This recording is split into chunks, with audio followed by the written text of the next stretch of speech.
I can hear my clock chiming. Hello.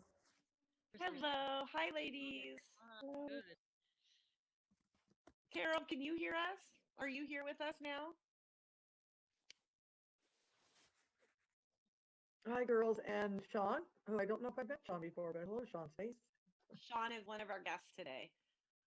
We still need two more commissioners. Well, I know that Lisa's on her way in because Yeah, we just I hung think up. everyone's coming. They're just David's on his way in now.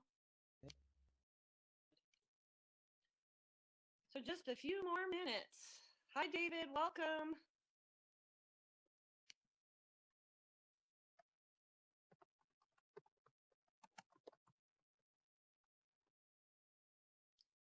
Hi, Lelania. Can you hear me?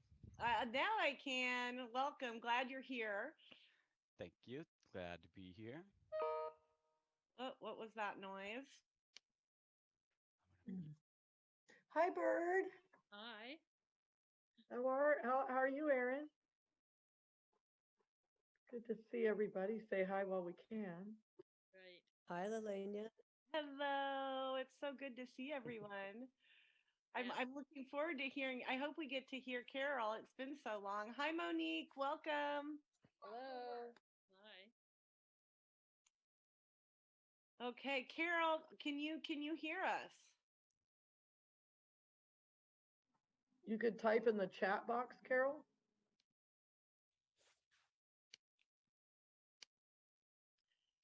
All right. Do we have a quorum?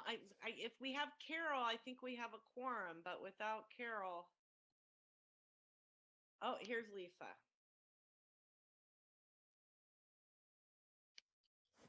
Is a quorum 6 or 7? Our quorum is 5. 5. Okay, so we're doing 1, 2, 3. So we're good. If We're good. with or without Carol, we're good. I don't feel like we have Carol because I'm not hearing anything from her yet. Hi, Lisa. Long time no talk. Hi, thank you. We've been talking a lot. I know, right? It's been awesome. We're doing it, girl. Yeah, we are coming along. Right on. Okay, you guys, we're live on Facebook, just so everybody knows. And we don't have Eddie tonight, so please be patient with me. I was hoping maybe Mary, you could watch Facebook for any comments coming in that we might need to address.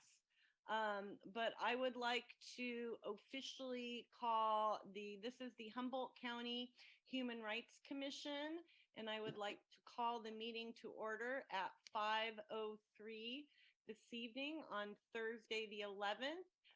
If you would like to participate during public comment, the Zoom link is posted above where this video is streaming. And you can come and join us during public comment, or if you would like to speak on any agenda items. Otherwise, you can watch on Facebook Live at our page at the Humboldt County Human Rights Commission, Access Humboldt, and Suddenlink Channel 11. All right. So to start, I would like to take roll. All right, Bird Lochte. Here. Erin Rowe. Here. Marianne Lyons. Lisa Sundberg. Here. David Haney. Here. Monique Desier. Here. Carol Larson. All right, we will have to just play that one by ear, David. Okay. And, I'll put her on for present, and then. Well, I think Unless I she should- would be an excused absence if she's not present, because she's not really present if she can't vote. And Oh, as gotcha. of right now, she can't vote. So we can't count her, I don't think. I don't feel Gotcha. like we can count her.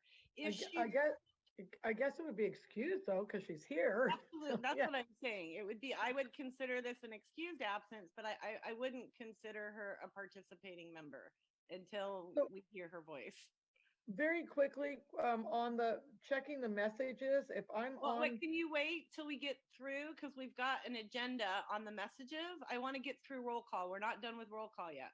okay, and then you can help me get to where I gotta go. Okay, thanks. Totally, absolutely. So, Larry Miller, absent.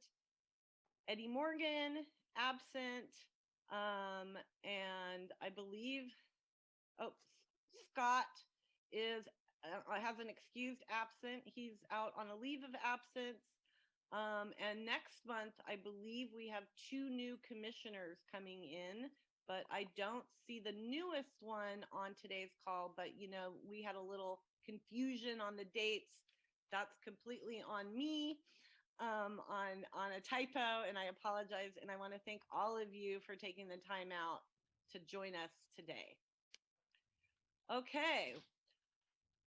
The first thing we need to address, or actually, Aaron, I believe you had a request. That other meeting canceled, so everything's fine. Okay, fantastic. They, in fact, both moved up a week. Oh, good. Well, that's lucky for us. Yeah. We get you. The first thing that, we've been talking about wanting to make a land acknowledgement opening statement. And thanks a lot. I saw Bird and Mary and Monique and Eddie went in there and did some work on it. Thank you.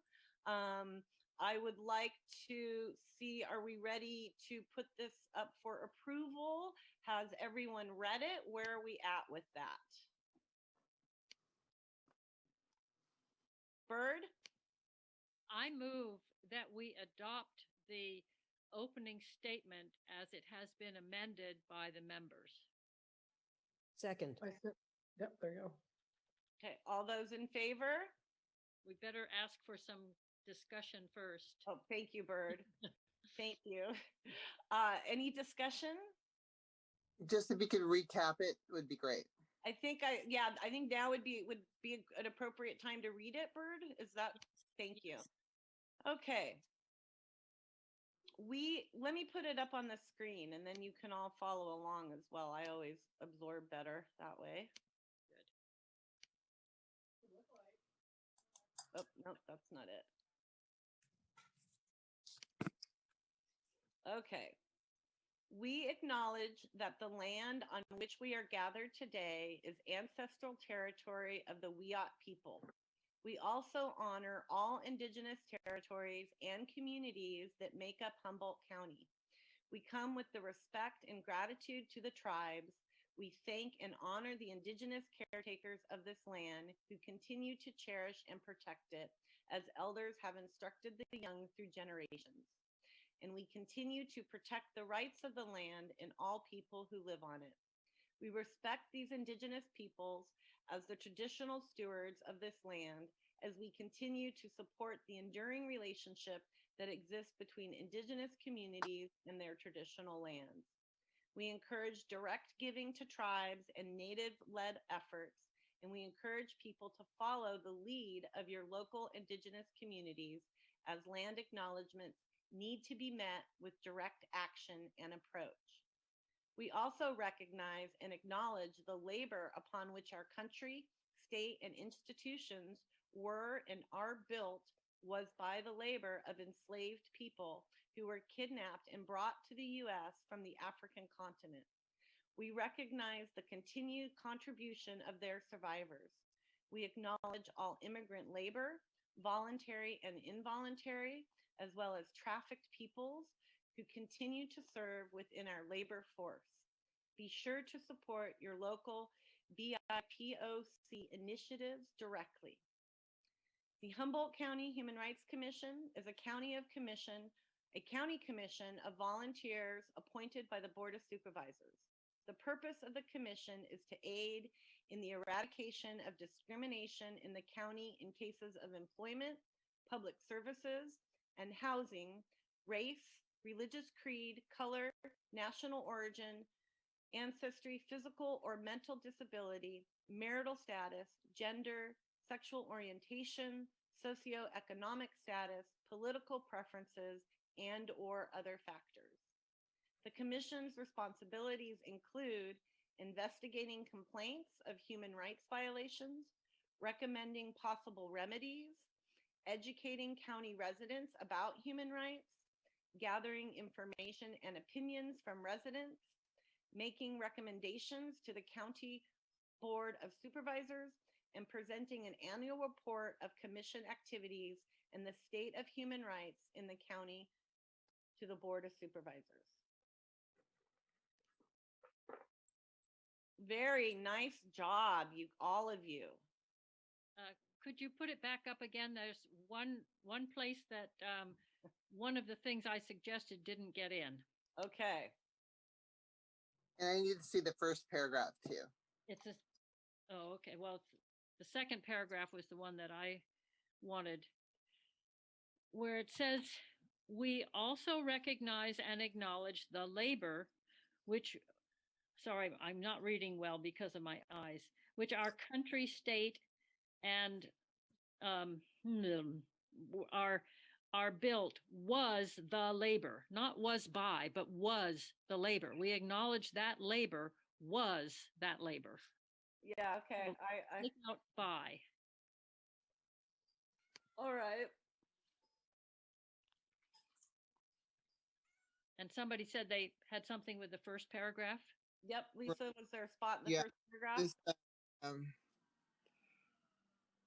to acknowledge the tribe's sovereignty, I think is important in this. So if there's stuff that needs to be worked on, then we need to push this to the next agenda and go in and dive in it. But right now we have a lot of input, and we're okay to move it forward and push it on to the next agenda. I want to definitely get it right. So Lisa, if you feel that you want more time to look at it and put input, then we could do. Yeah, if you guys don't mind, and I'll have it done by the first of next week. So I'll be ready for the next one. I think that just the language, it's really just about acknowledging the tribe's sovereignty. Really, that's the core and foundation of it. Even though the lands were, and I kind of wonder if this can't be just a document to almost like help heal some of the rift there is. I mean, that's part of what this is. So I think we probably should dive into that a little bit more. In the languaging of that first paragraph. Well, I go ahead, Bird. I will remove. I was gonna say, yeah. Motion. Okay. All right. Yeah. We will. So Lisa, if you could please take a look at that so we can get it approved on our next agenda, that would be amazing. And I know Carol can't, I don't know, maybe Carol can hear us, but it would be really great to have Carol's input as well from the two of you. I think that's important. Can So- you guys hear me? Hey, now we can hear you, Carol. Well, I'm on the phone. I'm also on the laptop. Lisa, Oh.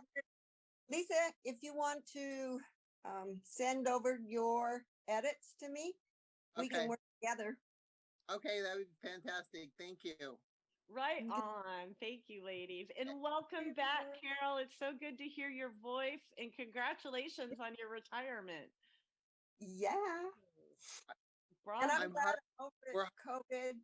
I had my second one, still had symptoms, but you know what? It's done. Good.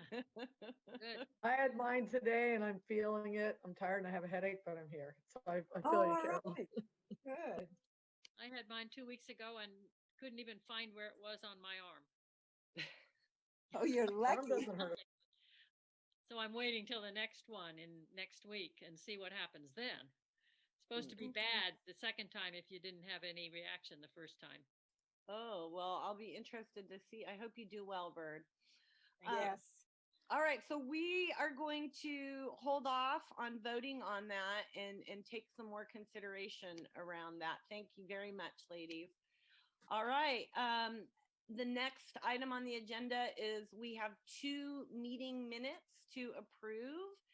Did everybody get an opportunity to look at the links to the minutes for 12/03/2020 and 01/07/2021? Can Yes, I ask Bird. ask David if he got all the edits that I put in.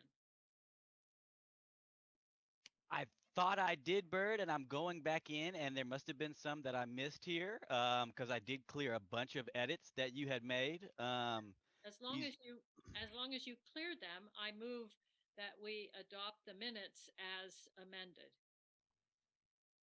Second.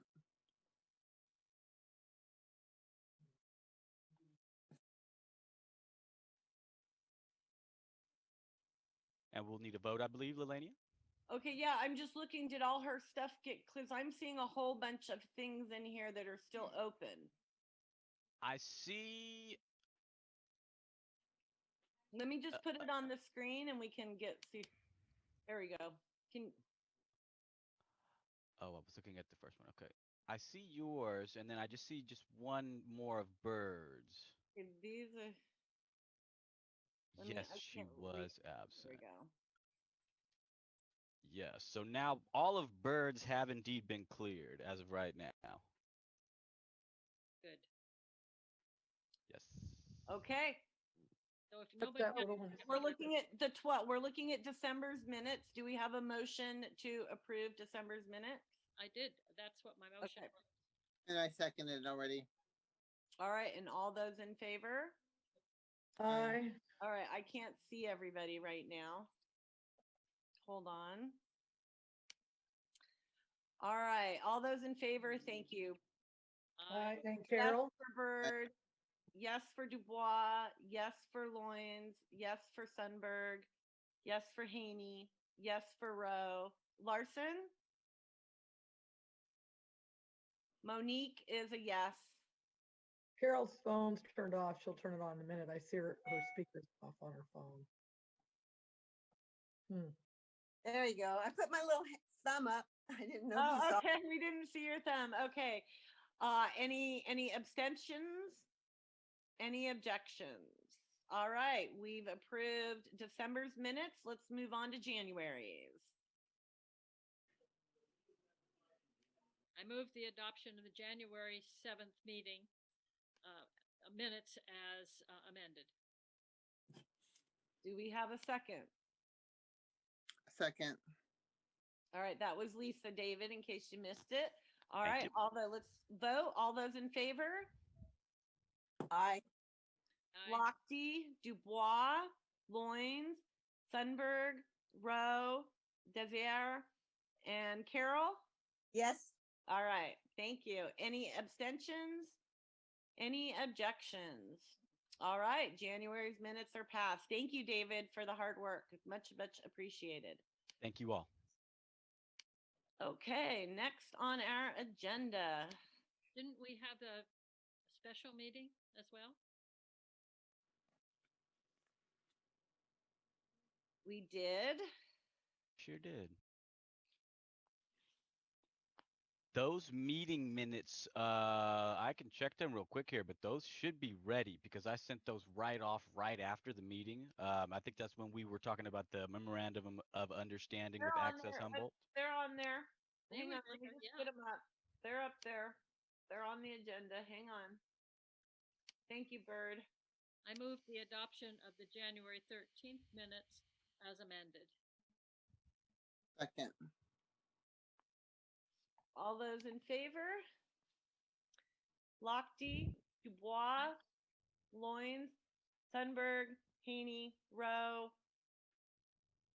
Larson? Yes. All right, and Desire. All right, any abstentions? Objections? All right, the special meeting minutes have been passed. Thank you again. Thanks, Bird. Okay, let me get back to the agenda. This just seems so much easier in the paper with the papers in front of us. Okay, does anyone have any adjustments that they'd like to make to the agenda?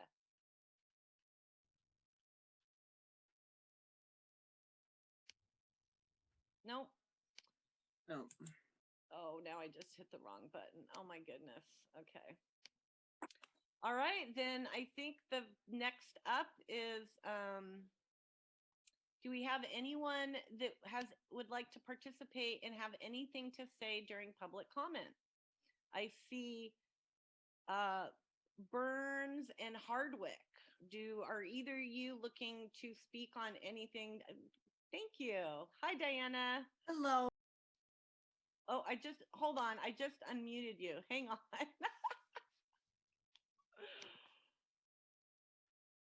There we go. Oh, there we go. Hello. Welcome. Hello. Thank you so much. Thank Should you.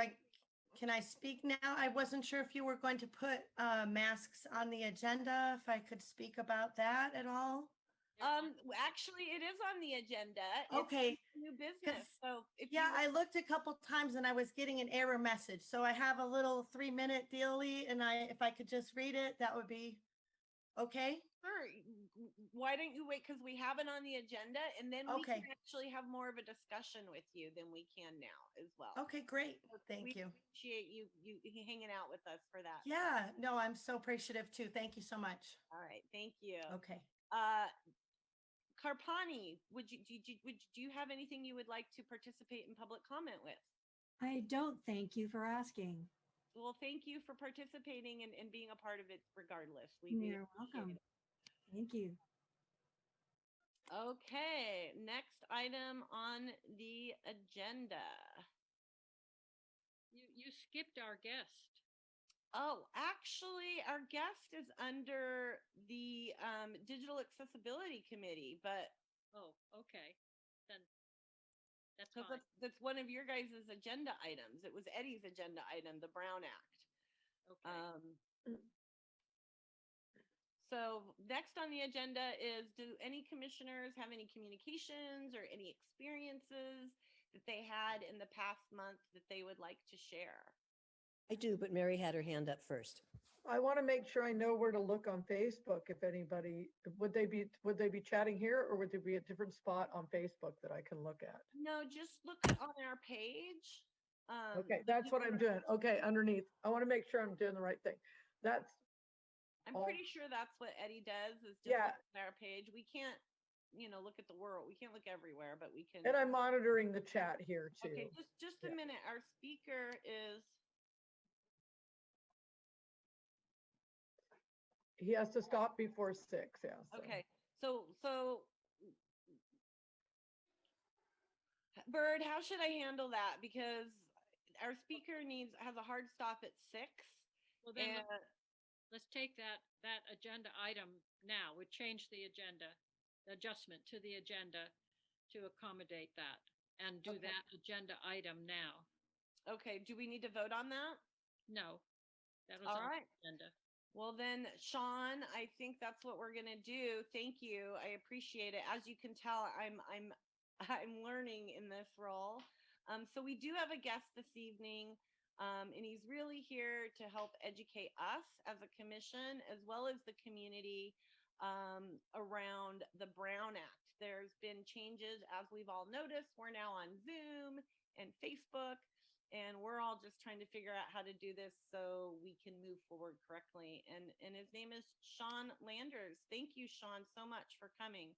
Hi, Aaron. Aaron has I had that announcement that you were calling for announcements or from commissioners. Okay, let's wait just a minute, and if we could, since we decided to move this up to the agenda, and then we can go through our stuff. Hi, Sean. Welcome. Hi. Thanks for having me. Yes, I do have the hard stop because of the change of meeting date. But I'm glad to be here. And in the spirit of the Brown Act, as a fellow commission chair, technically you do need a vote to reorder the agenda, but I think it can be done without objection. So this is the world we're in, right? I mean, it's just a little bit nuts. And let me say that I had a terrific meeting with the digital committee a couple of weeks ago, and I see some now familiar faces here. So I'm really glad to be back, and I'm actually glad to be back with a more substantive update so that you know what's happening. I don't know how many people on the commission have read the article that I wrote. I'm assuming that anybody who's watching has absolutely no idea what I'm talking about. So I'm going to give you a brief summary so the public can follow along, or anybody watching this later can understand what the issue is. And I'll just sort of preface this by saying, I'm speaking as an individual. I live in LA County in Santa Monica. I'm someone who's been actively involved in public board and commission service for a number of years. Currently, I chair the Planning Commission for the City of Santa Monica. I'm the immediate past chair of the Los Angeles County Quality and Productivity Commission, and I serve on the Financial Oversight Committee of the Santa Monica Malibu Unified School District. Previously, I also chaired the Santa Monica Social Services Commission. So I've been around the block. I've chaired commissions in person. I've chaired commissions now during COVID-19. And what got us here, why are we here today, is because at the end of November, December, I've lost dates, right? This is COVID time. At some point after the election, actually, an op-ed in Cal Matters, which is a news outlet dealing with California public policy, making a few suggestions for reforming the Brown Act. Because what I had discovered was that I already felt a degree of frustration with the Brown Act as a serving commission chair and commissioner, given some of the rather aging requirements. The Brown Act is about 70 years old and was written for a very different time. And it's been updated, but it's, at some point you got to kind of take a look under the hood and really think about whether it needs reform. What had prompted the op-ed was that the governor very helpfully, by necessity, suspended many of its provisions in order to enable groups like yours and mine and others and city councils and boards of supervisors to meet by phone, to meet by Zoom, by Blue Jeans, by by telephone, name your platform, and in doing so, the suspensions laid bare some of the tensions that already existed in the law, and some of the issues that you just discussed this evening, right? You have a board member who's here, but it's not clear whether or not she can speak, whether or not her microphone is working. So is she really here? Is she not here? It says that if you're not actually in your jurisdiction, you don't count for a quorum. You can vote, but you don't count for a quorum. None of us are doing these roll calls to say, where are you in the world, right? The Brown Act says if you want to participate remotely, you have to post the agenda in front of the place where you're going to meet. That has to be accessible to the public during the meeting, and it has to be accessible with a capital A, meaning ADA compliant.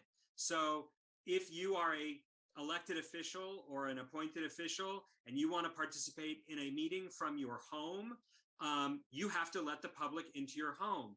And if your home was built 100 years ago and is not ADA compliant from the sidewalk, if you have one, to your front door, you can't actually participate remotely because you don't have ADA compliant access, right? Let's go back to the very beginning of public officials being required in this day and age, right, of protests, of a variety of different protests and other public safety concerns, to allow people into their homes in the middle of a pandemic, right? So what if you're homesick? What if you have a disability? What if you have an injury? You're perfectly capable of participating, but you simply can't leave your home for safety reasons, and you certainly can't let anybody in for safety reasons, whether health or public safety or otherwise. Now, there are a lot of conversations that need to happen around these issues because the principles underlying the original Brown Act, right? Let's go to the human rights issue here, right? The human rights issue here is that we, the people, have the right to have access to our representatives, elected and appointed, and to be heard by them before they make decisions that affect us. That's the core principle, right? So we start there. And then we go to the question of, does the law facilitate that? Does the law hinder that? does the law impose requirements that have nothing to do in the current technological age with whether or not that is possible. And one of the things that has made me quite frustrated as a serving chair who's also trying to, keep our rules vaguely in the 21st century is, we've had these difficult sign-up processes. If you want to give love that you're letting folks right onto the Zoom, you just show up, raise your hand at public comment, and get to speak. I think that's wonderful. I think in larger settings that becomes less wieldy. But by the same token, the number of people, the number of situations that I've been as a commissioner where somebody didn't sign up to speak, and then we actually needed to hear from them for some reason, and they were available, but they couldn't legally be allowed to give public comment, is just one is too many in my view. I am always trying to expand public comment. So, and then finally, and you have this in Humboldt, you're a large county geographically, we're dealing with climate change. And the truth is that a whole lot of our meetings don't need to be in person, even if they're Brown acted. We can get our business done. We can get the people's business done in this format, maybe not for everything, but I would love to see a much more transparent government that doesn't make people get in their cars and drive, 10, 15, 20, 30, 40, 50, 60 miles to go to a 2-hour meeting and then drive 10, 20, 30, 40, 50, 60 miles to get home, right? That's a lot of fossil fuels. And even if it's an electric car, that's still a lot of electrons that have to be put to work.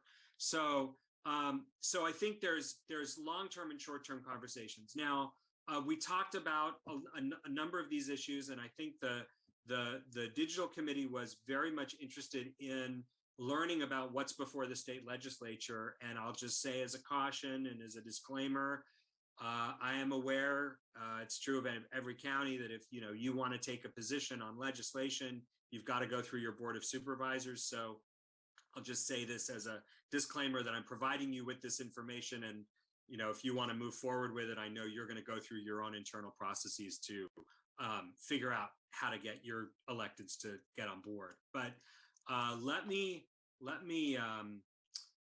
do this. I'm going to share my screen, and I'm going to start with, where's the Rebus bill? 1 second. Okay, so I'm going to do these fairly quickly because I want you to, now, can you all see my screen? Yes? Okay, great. So in the wake of the op-ed, I will say the feeling that I have, having talked to a number of legislative offices, is that a lot of people were saying, gosh, there really should be some change to the Brown Act. Somebody ought to do something about it. Somebody ought to write something about it. And then, somebody did, and they're all saying, oh, wait, did you see that op-ed? Let's do something about it. So it's like one of those things where you kind of pull the thread, and now everybody's on it. And I was glad to be able to help get that going, but there are now so many people working on this. Common Cause, ACLU, Legislative Council an organization down in Fresno that's working on equity and inclusion issues, multiple legislative offices, some of which, some names you'll see here and some names may emerge in the coming weeks. But let's start with Assemblymember Robert Rivas's bill, AB 361. And I'm going to scroll down to this law as amended so folks will understand. I'm gonna put a highlight here. So essentially what this bill does is it is the quick fix bill that a number of assembly members and senators have asked for, and local governments have asked for.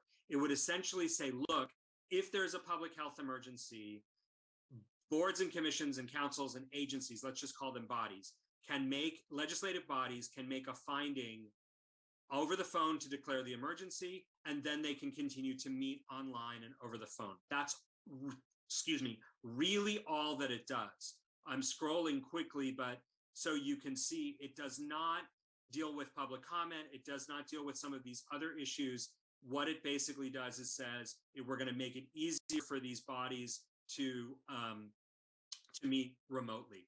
Now, that's a great thing. I will tell you, as an independent observer, I think some of the language needs to be tightened up because it makes it a little too easy to jump into the remote meeting on a permanent basis. And I'm not sure that's the intent of the Brown Act. And it makes it a little bit too easy for, and it basically says if you have one person who has an ongoing disability, body has to go remote, which it might be easier just to let that one person be remote more easily. So we'll see how that gets fixed, but AB 361. Okay, next up, let's see, you are all, okay. Next up is AB 374. This has come from Senator Wikowski. Now, this one is, I'm gonna say, a little bit harder to read, but my understanding of this is that this is dealing with the fact that when we were meeting in person, we have a lot of paper materials. And what this does is this takes the legislature's progress on internet websites, and it basically says an agency must provide electronic copies of everything. And if for some reason the electronic copy cannot be emailed, it must be sent in paper to the person, okay? And that's an important equity issue because otherwise, I'm assuming that he's solving a problem where some local agencies have said, oh, we're so sorry, we can't email this to you, therefore you can't have it. And that's very much not in the spirit of the Brown Act. So he's essentially attempting to make sure that when if you can't email for some reason, that it has to be sent by mail. Then I'm going to go to, let's see, now we're going to go to AB 339. And 339 is going to have some public backing for it. I think this is one that is fairly important and mostly there. I have two problems with it, but I'll get to those. AB 339 is requiring call-in or internet public comment for all public meetings without exception. It also requires that if you're going to be in remote, you have to have an in-person option for people to give public comment. It's that simple. It's got a lot of, you'll see, if you look it up on Leginfo, you'll see that there's a long list of where this comes in. I think there are two issues that need attention, and I hope that it'll get fixed in committee. One is this statement number 5, notwithstanding any laws that prohibit in-person government meetings, even in the case of a public health emergency, teleconference meetings shall include an in-person public comment opportunity. Not sure that that is feasible. I think the requirement that everything be in person essentially makes the whole thing unworkable because it brings us back in person. If you're trying to keep people from going to public buildings because of a health right, and it just sort of creates the challenge, particularly if you're going to allow subcommittees to meet remotely. But it's a good step in the right direction. The second concern that I have is with the pre-registration requirement. I think the pre-registration requirements are problematic because they create inequities from the get-go, and they separate the meeting from the decision to participate in the meeting, and they make it impossible for someone to sit in a meeting. Like someone right now could be sitting in this meeting, and you're going to have a public comment, you're going to have to open up for public comment with after I speak, right? They might not like something I said. And if they hadn't pre-registered 5 hours ago, they wouldn't be able to react to it. But if they're in the meeting now, they should be able to get in line for public comment, just like if they were in the meeting and, we're strongly in agreement or disagreement, and walk down and fill out a chit and get online. So I think we need to make sure that we are protecting against onerous pre-registration requirements. The last bill that I'll talk about, and I am going quick because I know you have a lot on your agenda, has to do with something called the Bagley-Keene Act, which the Brown Act applies to local legislative bodies. The Bagley-Keene Act applies to state legislative bodies. And I think that this is a very, very elegant solution for Bagley-Keene that updates state requirements to make sure that if an agenda is posted online, if a state body has an internet website and they are putting up their materials, that everything's got to go up online, and it's got to be up online at the same time as the agenda. I think this is very well written. I think it's very clear. I actually think this language should be copied into the Brown Act and combined with, what Senator Wachowski is addressing. But we do not have consistent practice statewide about actually making these things available. And if it were me, I would simply require every Brown Acted body to have a website. I think this is 2021, and you got to have a website at this point. But that's another conversation. There are fiscal mandates involved potentially. So, but I think for your conversation, AB 361, SB 274, AB 339, and AB 29 are a good place to start for your research. And there may be more in the next couple of weeks, or these may get amended as we go. So I'm stopping the sharing and happy to answer any questions. Thank you. All right, commissioners, Marianne. Hang on, Marianne. You're muted, I'm afraid. I thought I unmuted. I was probably unmuted. Thank you for that presentation. I appreciate it. I've got to say that I don't know if you've been up to Humboldt County, but because we are a very large county, mostly rural, I have always thought that the ability to be able to have the internet capability in our meetings was like a human right requirement. Why should someone have to drive 3 hours or more to come to the county courthouse, because that's the only place we had our meetings, and we are, if not the most rural land county, we're pretty darn close. So I appreciate the changes for that even more than for COVID, and I hope that the changes are permanent, so that we can always conduct meetings like this. So thanks for giving me so much information. I didn't realize so many other people were into it as well. So cool. But for us particularly, it'll be great. Okay, I think Bird was next, and then Aaron. Yes, do you have perhaps a template letter that we might look at and adapt to recommend to our Board of Supervisors to help with getting some of this done? I don't now, but I believe that there will be some soon. And I can't imagine that this is going to happen in the next month.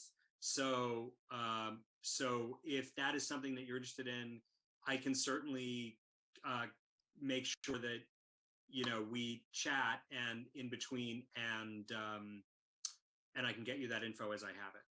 I think it would be good if we had something that other people are doing, so that we're asking for the same kinds of things, that every county that begins asking for things, if we can be consistent, we may get better results. If I may, one thing I would caution though is that I think, and this goes back to Ms. Lyons' comment, is that you do have some very specific characteristics in Humboldt, which I really, really, really want to get up to visit sooner rather than later. Well, we were going to try this summer, but they closed the redwoods for rehabilitation work, and probably to keep all of people like me away and at home with my family where we would be safe. But I actually think that your situation is something that the legislature needs to know about, right? Because for me to go 10 minutes in the car to Santa Monica City Hall is very different than for someone to drive 3 hours to the county, county hall where you are. Well, yeah. And there's a different equity issue that needs to be attended to. So yes, and is what I would say. Yes, well, that's what I'm asking for. Let's have something to start with, and then we add our own specific things for our county. Yep. So thank you. If you will keep us informed about whatever is happening, and any kind of template that you can give us to start with would be helpful. Sure. Thank you. Thank you. Okay, Aaron and then Carol also had a question. Yes, I would echo what Bird said, and we would really appreciate those materials. And I wanted to thank you so much for this excellent presentation. It's so up to the date. It's so necessary. And I have to just mention another coincidence. I also was the chair of the Santa Monica Social Services Commission in the late 90s. with Oh, Betty- wow. Yeah, with Betty Mastias. I don't know if she's still there. I loved it. Yeah. Anyway, Yeah. Thanks again. Absolutely. All right, Carol, did you have a question? I saw that your hand Yeah. was raised. I do. I got my little hand up. Thank you, Sean. This is Carol Larson, and I am on Humboldt Hill in Humboldt County. My question to you is, if we have concerns and we want to express those concerns regarding Humboldt County, possibly even Del Norte County, regarding the methods in which we can attend a meeting, on call, electronically, email, our laptops. I have a major concern with our American Indian community of not having access to a laptop, maybe to a Right. cell. And we're very rural as far as the Native Americans are concerned up here. Also, we have an access problem with T1 lines. We don't have the systems for the rural community to participate. And if we wanted to share those concerns, would we do it with our legislators locally? Or would we share those concerns with, say, Robert Rebus? Well, I think, again, I want to be sensitive to, commissions generally need to go through their boards of supervisors and their county legislative offices. But let's assume for the sake of argument that you've lined all that up and you're now trying to figure out where to go. First of all, your county's lobbyists will know who to talk to. But I think it's both and. If we're talking about sort of legislative advocacy in general, these bills, absolutely, as private individuals, you could reach out to all of the legislators behind these bills. I'm sure they'll be thrilled to know that there are people who are interested in supporting, but also have concerns. I would say the folks at Leadership Council and the ACLU are particularly interested in the question of access and equitable access. And so that's what I, was kind of going to is all of these are trade-offs, and how do we both allow a body to meet online, but then also ensure that somebody who can't go online has the same rights as another person to give public comment at the same quality. I don't mean good or bad. I mean, over the phone, by video, that anybody else would have. So we don't want to let the perfect be the enemy of the good, but we also don't want to create rules that systematically disenfranchise whole categories of people. And I think they will want to hear that. And maybe a good thing might be to identify activists within the Indigenous community in Humboldt County who can speak for themselves about these issues and maybe propose solutions or workarounds that then could be memorialized in however the law is updated. Because we also don't want to get into a situation where somebody thinks they solved the problem for somebody else, and then 5 minutes after the law is signed by the governor, somebody says, well, no, actually, you just made it impossible for us to participate, right? It's good to do the listening first. Thank you. I don't know if that helps, but, and also your own assembly member and senator, right? May want to weigh in on this. Right. Again, thank you.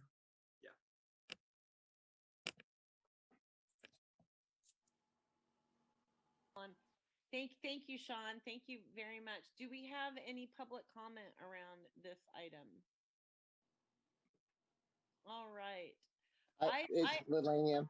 It's Lisa. Hi, Lisa. Sorry. Hi. Lisa. Hi. No, that's fine. I didn't raise my hand. I just wanted to say what an amazing job you did, Sean. And it's so great to have somebody so passionate about the details of this kind of stuff. So thank you for bringing this to our attention. Because Carol just spoke. Her and I are on a health board that is run by state rules, even though it's a Native American health board, and so we have to deal with a lot of these same issues as it relates to calling meetings and allowing for public comment and all of that. So thank you. My pleasure. So let me just say one thing to that, if I can, before I go, which is one of the possibilities, I think, for how this all will play out over the next few months, and why it's so important that you're engaged, and why I'm so grateful, because I'm in a highly urbanized situation with, our Brown Act issues are very different from your Brown Act issues, and it's clear there's an issue because we all have them together, and it's great that we're able to find these common areas. I believe that what will happen in the end, I don't want to say believe, but there's a decent chance, is that there will be some small fixes that essentially memorialize what can happen as the pandemic goes longer than we thought it would. And so that we don't all have to be operating under the authority of a governor's executive order, right? That the legislature has the chance to actually rewrite the law so that we all can feel like we're on more solid ground in terms of the legal infrastructure underlying what we do. Because so many of us are doing things like permitting, where, if the process is somehow questioned, then it creates all, you don't want to build a foundation on error, right? But there are a number of folks who are asking the question, do we need a task force to look at the Brown Act 70 years later and maybe think about the big questions we need to be asking, given how different the world is 70 years later, and how much broader our concerns about public access are, and how much technology enables that it didn't enable back in the 50s. So my suggestion as you think about moving forward is, if there's legislation that you want to, your county to support, that's great. If there are essentially tweaks to the legislation that would make your situation better, that's super helpful. But if there are big picture issues that you feel need attention, but the current legislative session is too small a box to solve them in, please do raise them now, because I think there are legislators who are asking the question, do we need a statewide task force to investigate this more fully and come back to the legislature next year with a more robust set of reform recommendations? If you've got those, on your plate right now, and as the Humboldt County Human Relations Commissioner, as Humboldt County, you can advance those, even if they're not acted on now, but they're added to the agenda of the task force. If one is created, that could be super, super important. And you would be doing a service to the entire state by making sure that those issues got surfaced and fully explored, because we're not going to cover this now.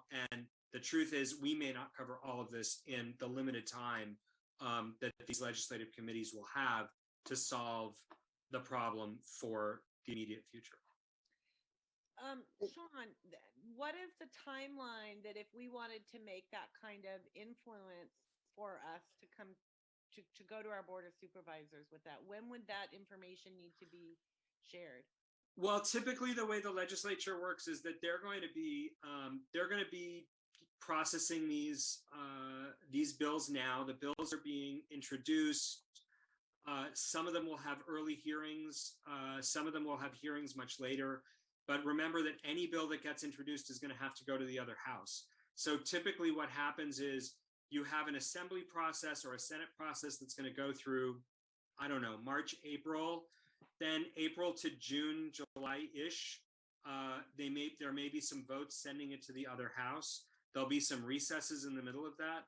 And then everything has to get done by midnight on August 31st. So, they're going to pass a budget in the middle of that. So there's going to be a break on the policy work while they deal with the budget in May, June, which has to get done. So my suggestion is that if you wanted to get involved, there will be, the bills will be locked by probably mid-February. The deadlines to submit bills is coming up sooner rather than later. So then the only way that a bill gets changed is if it's amended by the author or in committee, but you have time. So you might think about taking a position on, asking the county to endorse these and these bills with these and these changes, but then also calling for and say something like, we believe that there should be a task force to review the Brown Act for equity and inclusion and ensuring the right of the public to be heard, as well as the right of the public to participate without driving 3 hours each way to a meeting. But we recognize that that's going to take a task force. So we want to make sure that any task force that's set up to study the Brown Act should include in its agenda these three things, right? Okay. Thank you. And that's how you would do it. All right, thank you. That was real clear, and that sounds like something that the Digital Accessibility Committee could actually discuss. All right, does anyone have any more questions before we welcome Larry? Larry, I don't know if you made the presentation, but does anyone any more questions, or can we let Sean go to his next appointment? I think we're good. Thank you so much, Sean. Thanks again. I Have a would great evening. love if you're willing to take some time, some pointers. If you ever have time, I could use some pointers. Bird is an amazing supporter for me, and I kind of tax her on my learning curve. So That's okay. Well, you're doing great. I'm happy to be participating remotely, and it looks like everybody's being heard, and you're getting to have all your conversations. So I would say it looks like you're doing it right. Congratulations. Well, Bye, everyone. Take care. Look, we'd like his notes. We want his notes.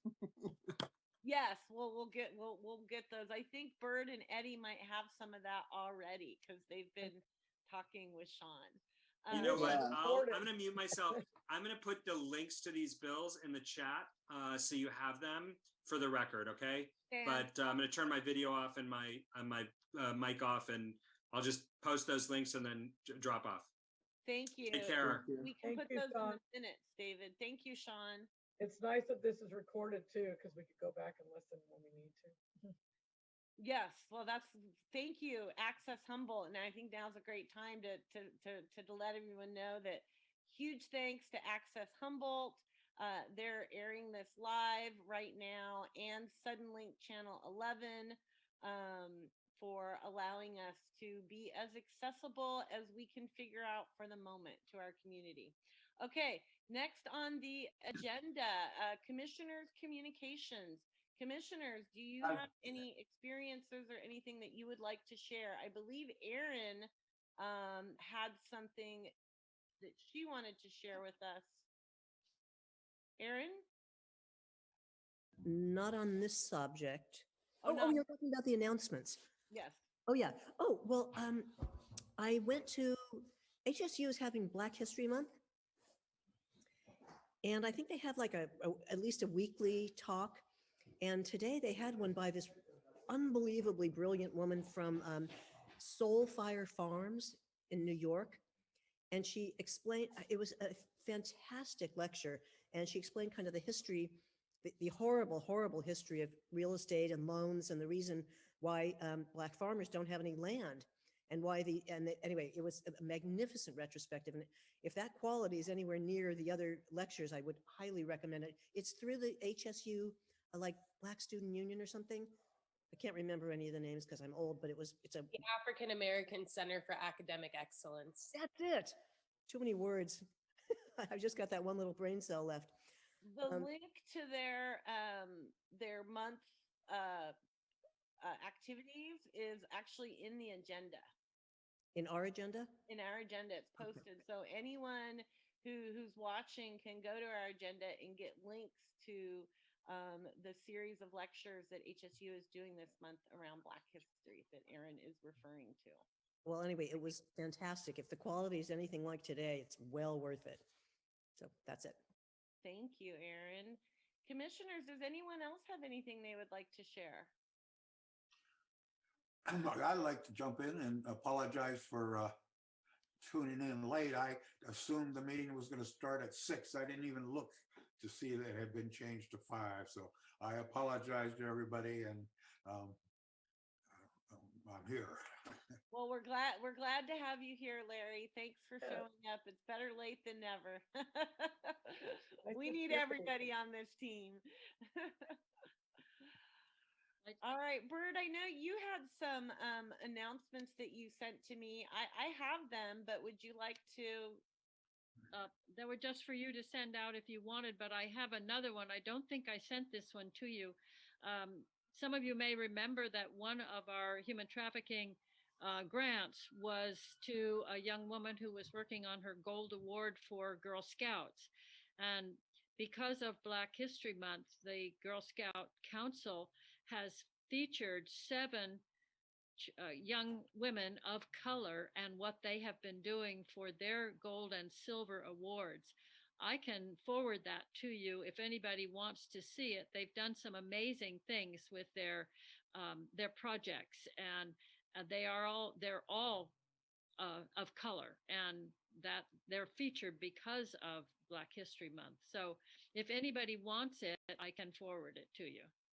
Well, why don't you forward it, and we'll just, if people choose to read it, they choose to read it. But I would love to see it. We could put it in our archives as well. All right, I'll do that.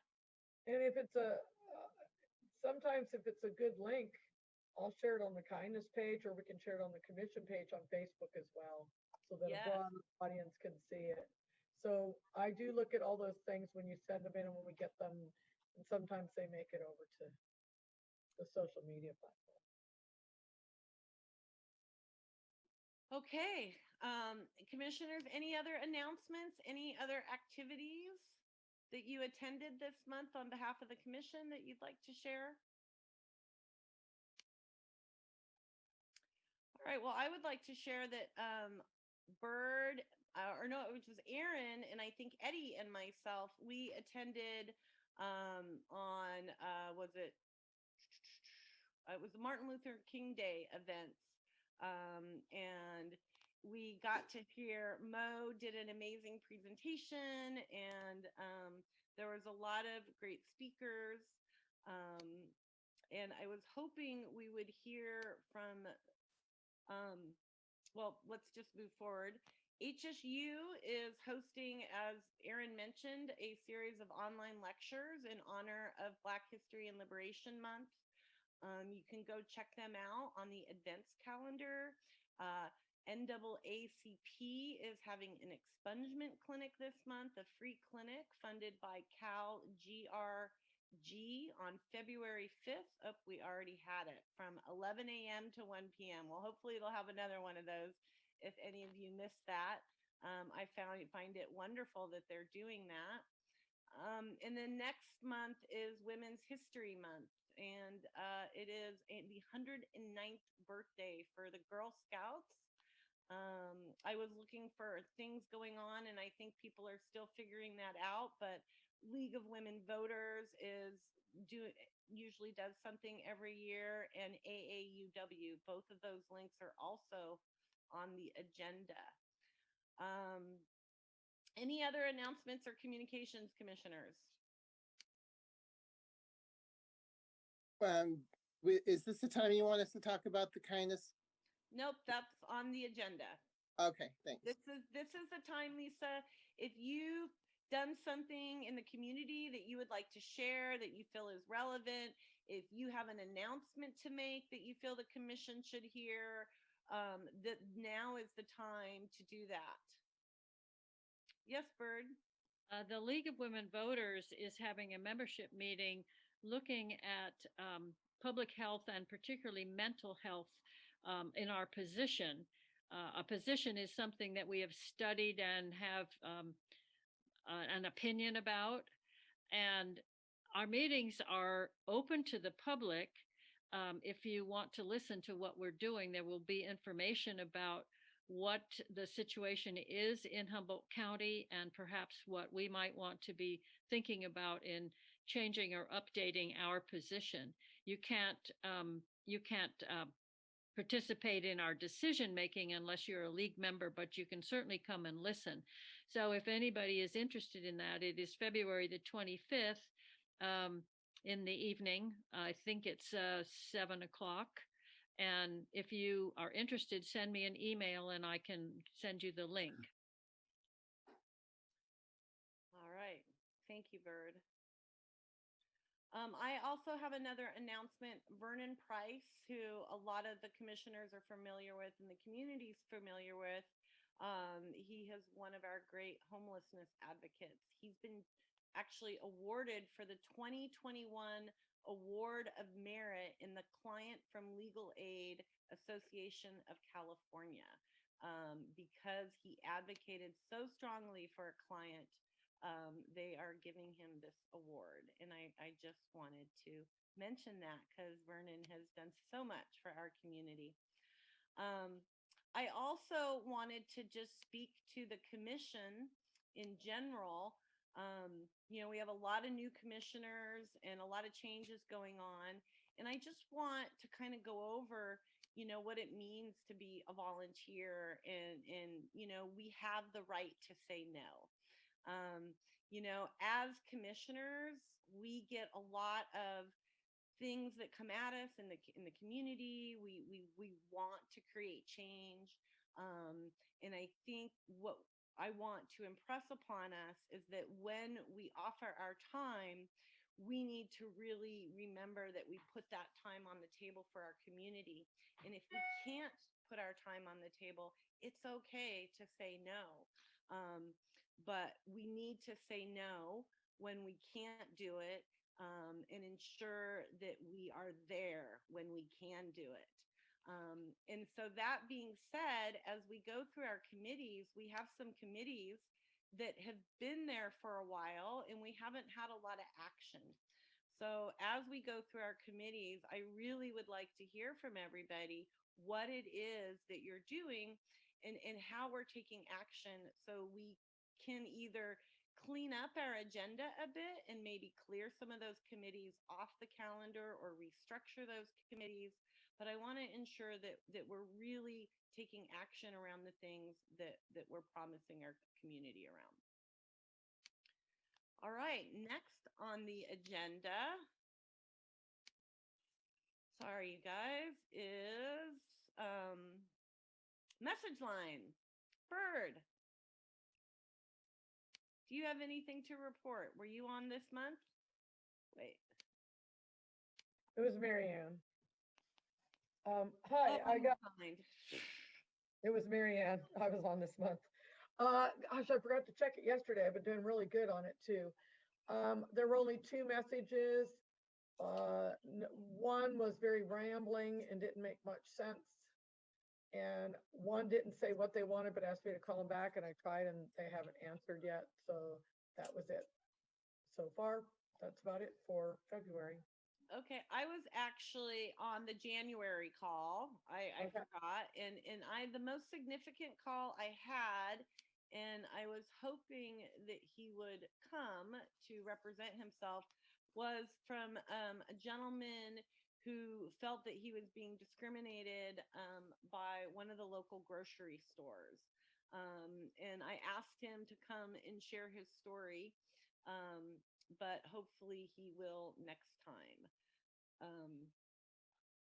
And what I would like to do is be able to, Larry, I know you've done a lot of investigating, but do you have any recommendations of how we would handle a situation like that?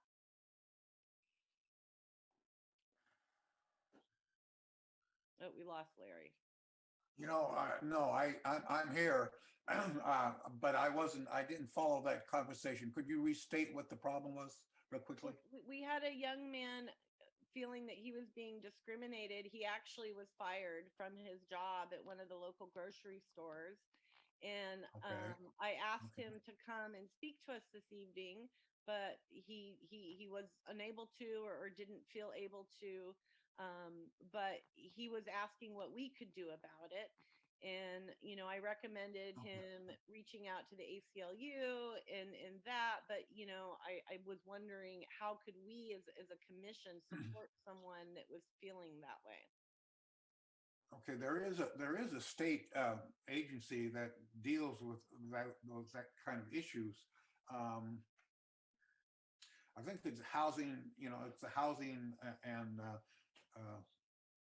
urban development, but it's at the state level. I don't have. We used to have. It used to be a number that we could call. And I'm thinking that it should be accessible through by a Google search. You know, state office of unemployment or conflict. I'm not coming up with the correct name, but there is a state agency that is you know, vested in investigating, you know, allegations of this kind of situation. So Sorry that I don't have I'll it at the Larry, tip of my tongue. I'll send him that information then. I the can find that Employment online. Development Department, Hey, Complaint Division. And also there's a couple chats in here. I wanted to, NAACP, Carpani says, what, go ahead. Can we please stay in order? Oh, I thought that I was the next one. I didn't see anybody else's hand up. I apologize. No, thought I Larry just, was done. no. I didn't see anybody else's go hand ahead. up. I just want to try to get through this because we're running really behind. So I think what I'll do is maybe Larry, you can help me find that organization and then I could send it to him. I will look and get that information back to you. Thank you. I appreciate that. Yeah. Well, then we really need to know the issue that the discrimination is based on. Is it on race? Is it a employment development? There was two issues. It was sexual harassment and racial. Okay, yeah, so that's how we know. There is a Legal Services of Northern California also. I don't know how, it's just, but they only get involved with some issues though, so. I actually did refer him to them. Okay, cool. So I helped him a little bit. All right, Mary, sorry. Oh, no, I was just actually, I guess everybody here can read the chat, so, but he was trying to come up with the name and it's the Employment Development Complaint Division. Okay, And perfect. the state of California, as a former manager of a store, that's who you send your complaints to if you're an employee. Perfect. All right, thank you. That was all. Okay. And I did get in the notes the comment from Carpani Burns about the NAACP Legal Redress Committee being another valid place to bring a complaint to locally, if that's all right. Thank you, David. Thank you. That's what I was originally going to say, David, but I figured since it was in the chat, maybe I wasn't supposed to say it. I was a little confused for a minute there. Mary, I'm a little confused about that too. So I think we need to, if we're confused about something, err on the side of caution and be conservative. Because what I just heard is that if we run a meeting wrong and we're voting on something, like say it's a proclamation, then it becomes not, because he was talking about permits, it becomes not valid. So, I'm always talking about, we need to take these steps to protect the work we do. I think that's part of protecting the work we do until this all gets figured out. A quick clarification is Carpani, you're on the board, correct? So Carpani can raise her hand to say things into the record too, right? No, Carpani's not. No. That's why. So the board you were talking about, Carpani, was you are on the board of the NAACP, I think. Right? Yeah, the Legal Redress Committee. She said the NAACP also has the Legal Redress. Mary, we just decided that we have to kind of try to run this. We just had a lecture about how to. Yeah. Carry on. All right. Thank you. All right, Larry, did you have any calls? You're next. You had it the 15th through the 31st. Yeah. I had 3 calls. One was a gentleman that left a telephone number. And I called back and was not able. I asked him to leave a good time to return his call. He never responded. Mr. Price, Vernon called a couple of times, actually. He was very concerned about the camping ordinance that the city of Eureka was addressing. Actually, I was hoping that he was going to send you some material. Did he ever email you, Liliana? He did, and I sent that over to Erin because we now have a homelessness committee again, and she's Yes, chairing excellent. it.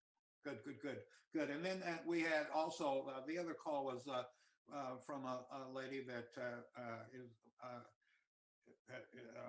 an homelessness advocate. She she was calling concerning her daughter who was having some issues and was arrested by our Eureka PD, and she felt that Eureka, one of the three officers, did not handle himself appropriately in the arrest. She didn't really want us to do anything other than just to let us know that information. That was all we had. One of the things that's on our agenda, Larry, is getting a human rights survey dialed in so we can give people more, they can at least file a report with us in situations like that. So hopefully that will help. All right. We need to fill in some space here, commissioners. We need April 1 through 15th, April 16th through 28th. The month of May and the month. Delaney, I hate to interrupt you real quick. Those months were already picked at a previous meeting. I'm not sure if they just didn't get picked up when this agenda was created, but we already had, we've got Larry listed for April 1st to April 15th, myself for April 16th to April 30th. I've got Aaron on for May 1st to May 15th. I've got Lisa on for May 16th through May 31st. We do need to pick June. Okay, June and July. We always want to be 2 months ahead. All right. So do we have any volunteers for June 1st through 15th for the month of June and the month of July? Carol Larson. Thank you, Carol. Is that for the first 2 weeks of June? Yes. All right, thanks a lot.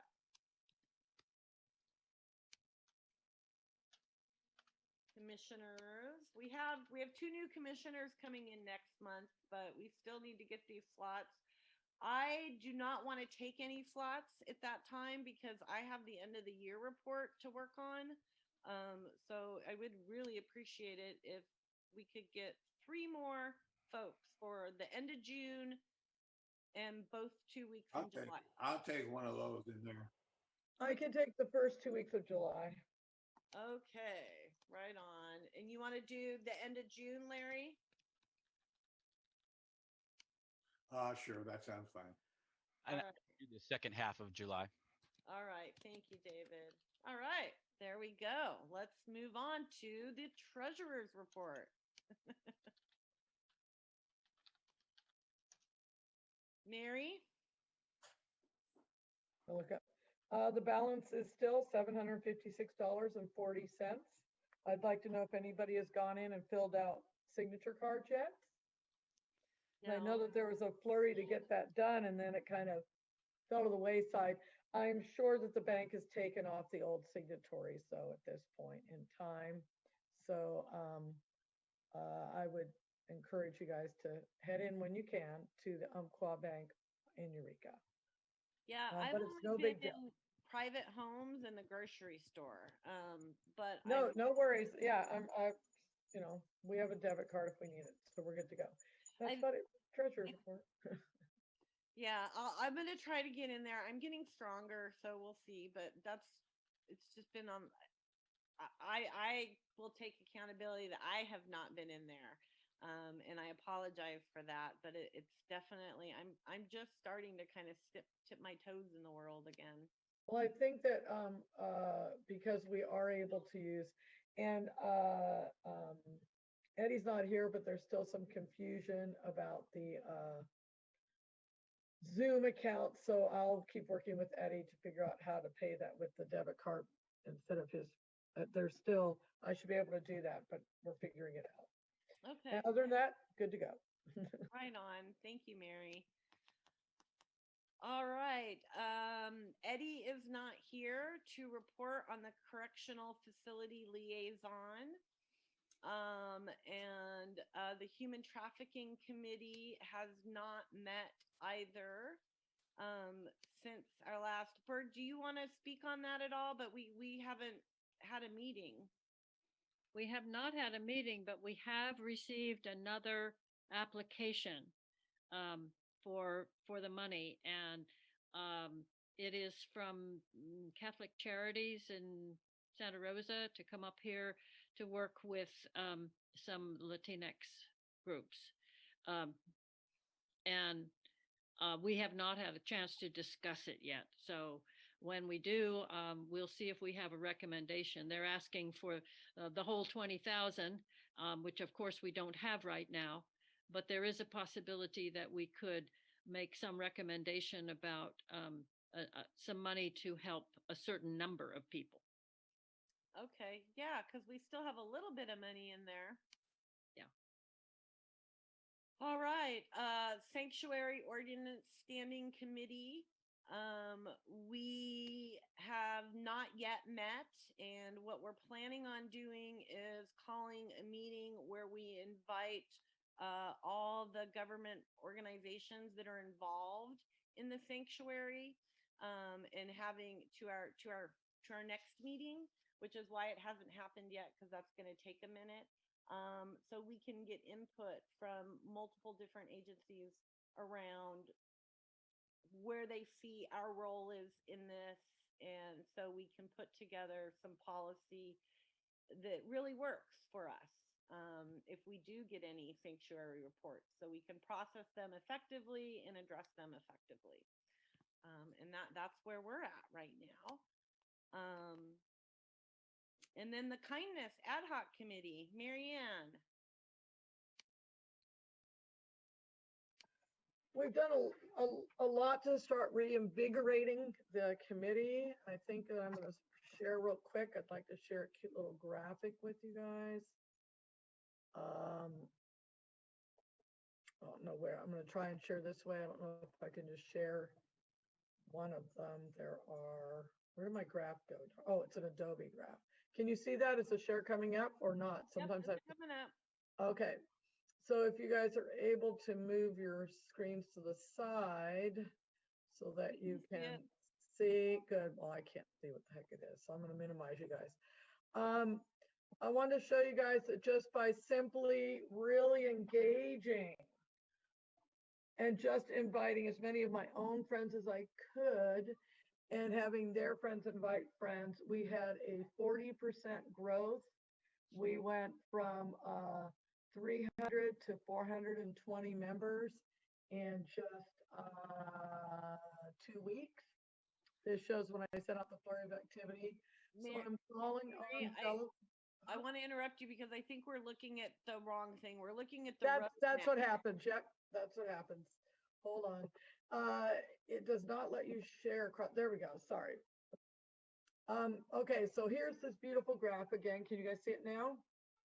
Yeah.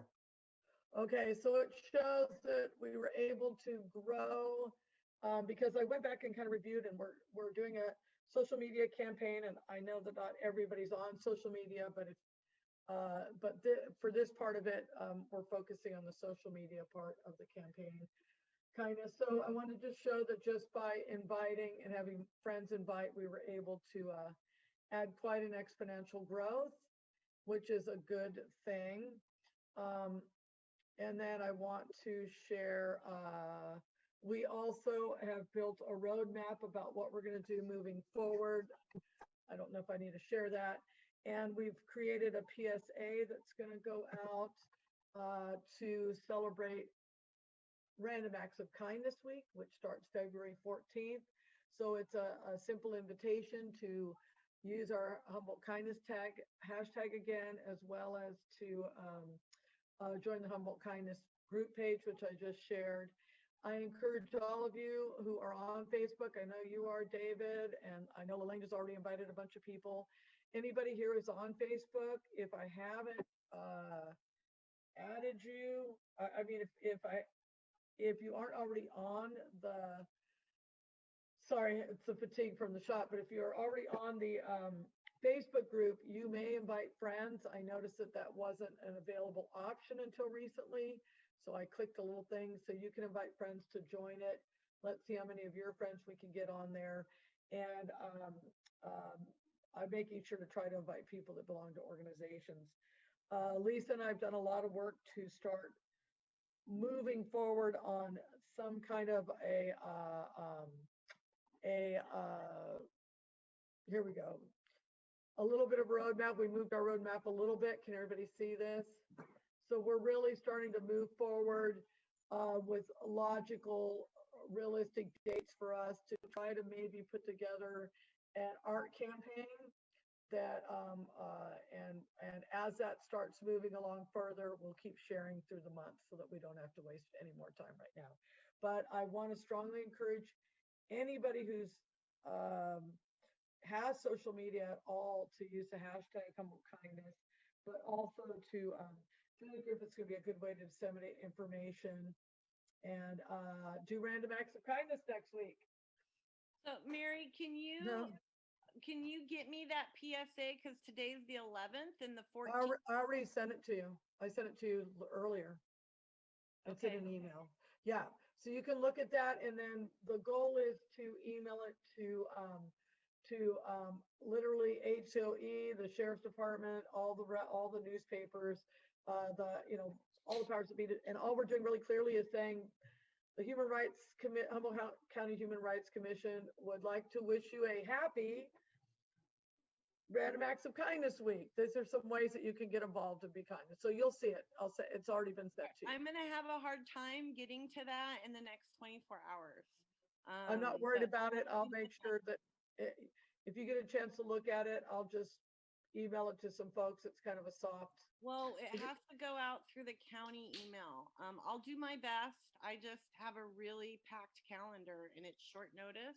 But I don't think I would do it before the I think Saturday's fine to send it out, or or Monday. It needs to, if we want to get it out to the press, we need to get it out at least a week and a half in advance. Well, then we shouldn't do it because it starts on Sunday. So then that's okay. We don't have to do it. I can just post it on the Facebook page. All right, well, I think we should do a press release. I definitely think we should. I just want you to know that I'm not going to get it out. It's not going to get out in the press by the 14th. It's probably, you want to give it about a week and a half advance because of their cycle. So it takes a little bit of time. Yeah, so it's okay. So it will be moot in a week and a half because the Kindness Week will be over, but that's okay.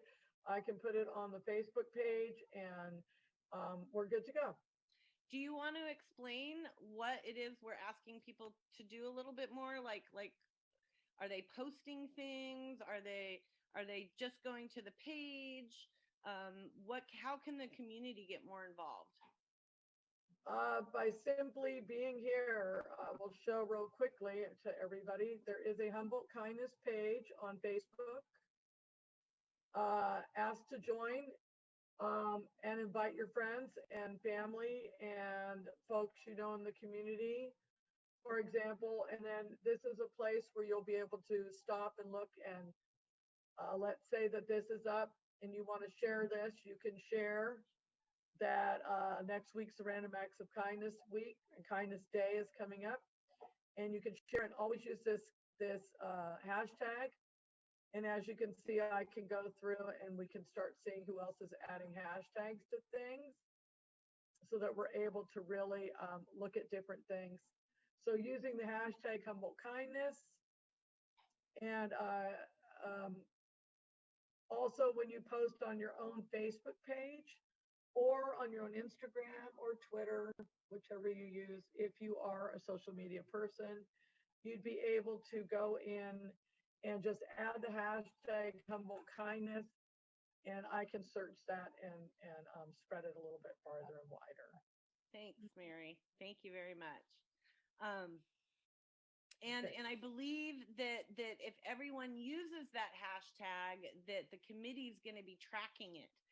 Right. So there's a little competitive edge to it. So use the hashtag Humboldt Kindness as much as you possibly can, and we'll see what they come up with. Every post. All right. Next up on the agenda is the Elena, yes. Mary, isn't there there is another Facebook page called Vote Kindness. I don't know if you want to connect with them or if their mission is close enough to ours. They could promote Humboldt Kindness on their page since it's something different. So I could definitely reach out and message them and say, oh, I noticed your page. And if they're local, they could promote Humboldt Kindness, but because we're a commission, I'm not sure if I would promote theirs or if that's something I would figure out with Elena later. Thanks, though. All right. Does anyone have any questions of Mary or this committee or any discussion around it? Sounds like good work, Mary. Sounds like a lot you've got it going good. I don't do social media, unfortunately, but it looks really very professionally done. We're going to get you a t-shirt, Larry, and you can just walk around wearing it. You There too, you go. Bird. Whoever else isn't Right. doing social media. Anybody who is, find me, get involved. Woohoo. All right. Thank you, Mary. All right. Next on the agenda is David Haney, the chair of the Racism and Cultural Awareness Ad Hoc Committee. David. Thank you, Lelania. I wanted to share what the committee has been doing as of late. There's been a lot of good work getting done. So we had a committee meeting a couple days ago, and we got kind of on the same page about what we were going to present here. We have the community based on the last few meetings that the Human Rights Commission has been having.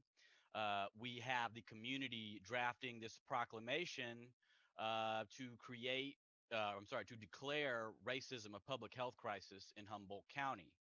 And from the committee, what we were going to do is share the link to that dashboard in the chat and then on the notes. So that way people in the community can access the dashboard to check the progress of the work. Is that a dashboard that we created, or is that a dashboard to a different? Because I just want to be real clear on who's responsible for the dashboard. Yeah, absolutely. No, this is a community created dashboard, and it's being community kept up to date and So updated. we should definitely post that also on our page at some point too. Okay. To support it. Got it. All right. And I'm posting that in the chat on the notes, and I will make sure it gets posted on the Human Rights Commission Facebook page.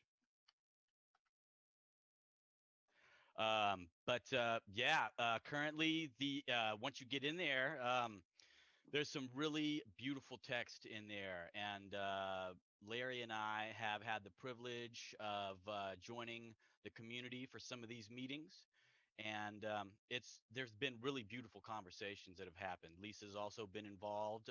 Monique's been involved as well, and the work is getting done, and I'm really pleased to see it. I'm pleased to see the community coming together. There's more work to be done. We have to make sure that we have the proper stakeholders in the community involved in this process to make sure that they're being represented. And so right now we have scheduled our next meeting, and by our, I mean the Racism and Cultural Awareness Committee has scheduled our next meeting for February 24th at 6 p.m. And so and that meeting is, the plan there is to work with the community to go over what is currently in the proclamation. So that way the commissioners can help continue to support the process and move it along. What I was going to do was send a meeting invite out to the commissioners, as well as Lelania and Eddie, and then send basically a ready to go email to Lelania to reach out to the community with the people that have been involved in this process that emailed in right back in December and started this whole process up. So that way we can communicate back out to the community, make sure that they're at this meeting on the 24th, and continue the work. So David, what will that meeting be about? What is the ad hoc committee doing about? Because I know what the community, I hear what the community's doing with the proclamation, but what is the ad hoc committee doing, and what will the next meeting be? What are we calling the community together for? I just want to understand that a little better, because I'm confused. I mean, I think the proclamation is amazing and what's going on, but I'm confused at who's doing what. Absolutely. No, well, to make that clear, this is a community-led process in terms of the creation of this proclamation. What the Human Rights Commission and our commissioners are doing, myself and the rest of the commissioners on the Racism Committee, we are wanting to support the process, and so have this working meeting on the 24th to help go over what's in the proclamation so far. See and discuss who still needs to be in on this process and represented, and continue the work, because the process, or at least the timeline that was spoken about in the last couple of meetings here at the commission, was potentially the community having something ready by February. Well, we're past that. Here we are, February, but March. And so if the community is going to have something ready by March, the work has got to continue. And so that's what the commissioners want to do, is support that process, actually have the time to get everybody together and go over it, and prep it for, hopefully, if the community is ready for it, the next meeting in March. And if not, continue the work, bring in the right people, to continue to get the right information on there to paint the right picture of what's going on and what needs to happen. All right, commissioners, do you have any questions or discussion? Great job, David. Great job, committee. Go ahead, Bird. Yes, it sounds very good. I just wonder, are you working with, I think it's Equity Arcata Group? They gave a very good presentation when at the City of Arcata. I don't know, was it the State of the City meeting, and they had a very, very good presentation, and with a lot going on with DEI, and I just wondered if you're also working with them. Thank you for that, Bird. That's a great point. And I just personally, as a side note, I really like seeing what Equity Arcata has done. It's a great collaboration of important groups around here, and I'm really pleased to see the work that they're doing. Right now, we have Ron White, who is with True North, who I think is also a part of Equity Arcata, who was at the first meeting and has been kept apprised of this. And I wanted to bring up specifically Ron White because Commissioner Sundberg, Lisa, brought up our need to have people in the community to actually, once we get a proper proclamation drafted, or once the community gets the proper proclamation drafted, we've got to have the people in the community that are the implementers, right? The people that know how to take, step A to step B. And Ron White and his experience is a person that I think is going to be extremely helpful to that process.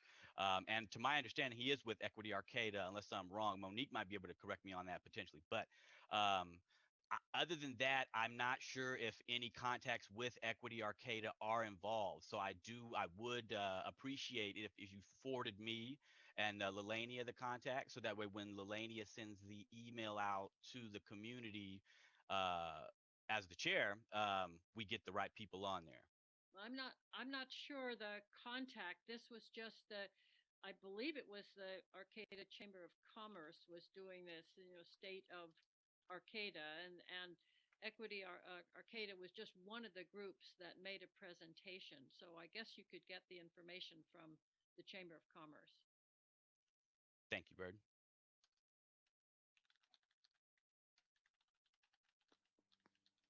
All right. Any other questions or discussions, commissioners? No. Go ahead. My hand up. Sorry. Go ahead. No, Lisa, you were first. Oh, I just wanted to say that we are sending letters out, and I gotta get on this to make sure that the tribes are involved in this piece. In that document. So we'll be sending out a letter. And the question I have is, who sends it? Well, it depends. Because there's some intimacy here, right? And so we want to be careful. Is it the community sending the letter on their Right. proposal? Or are we doing something as an ad hoc committee and asking for support? I think that's where you guys need to be real careful and clear. If you're sending things out as commissioners, then it goes through the county email. If you're working with the community in this work group that they're doing, then that's that group. You're a private citizen working with that group. But that is something that you, as an ad hoc committee, working with a private group, you guys have to determine each step of the way, and be clear in that separation, because as of right now, this ad hoc committee has had no action. The community has. We've had some meetings, but the ad hoc committee right now has no action. Now, I understand what we're waiting for is to look at the action is going to be to look at this proposal that the community is putting together, this proclamation.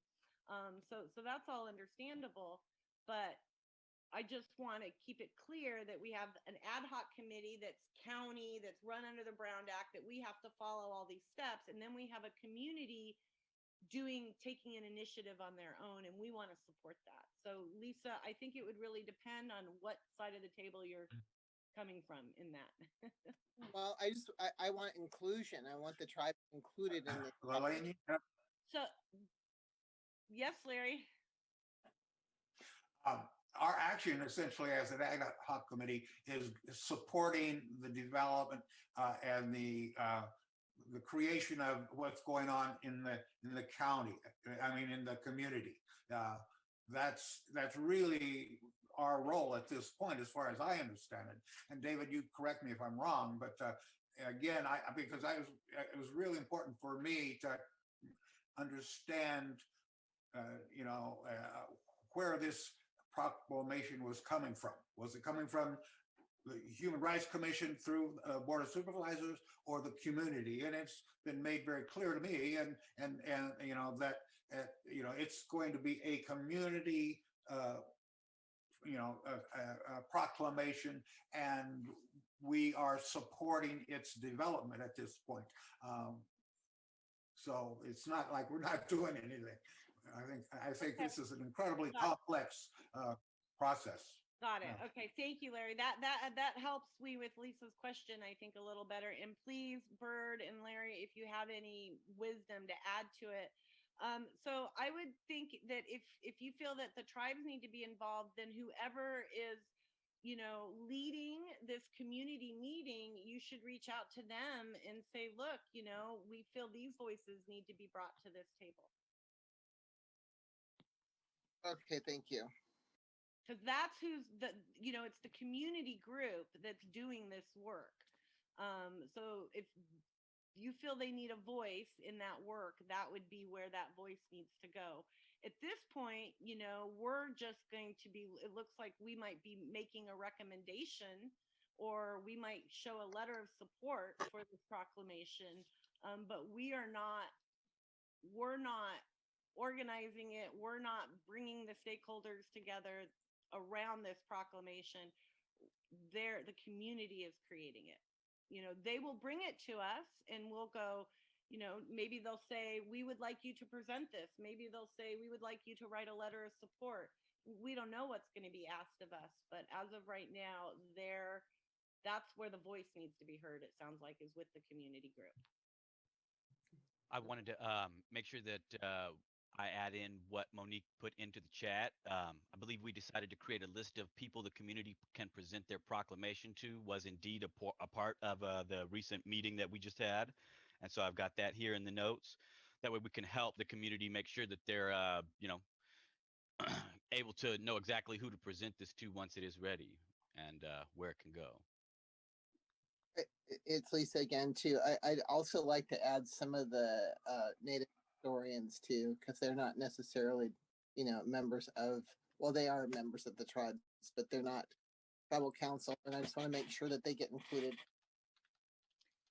So all of that, those are community group conversations, right?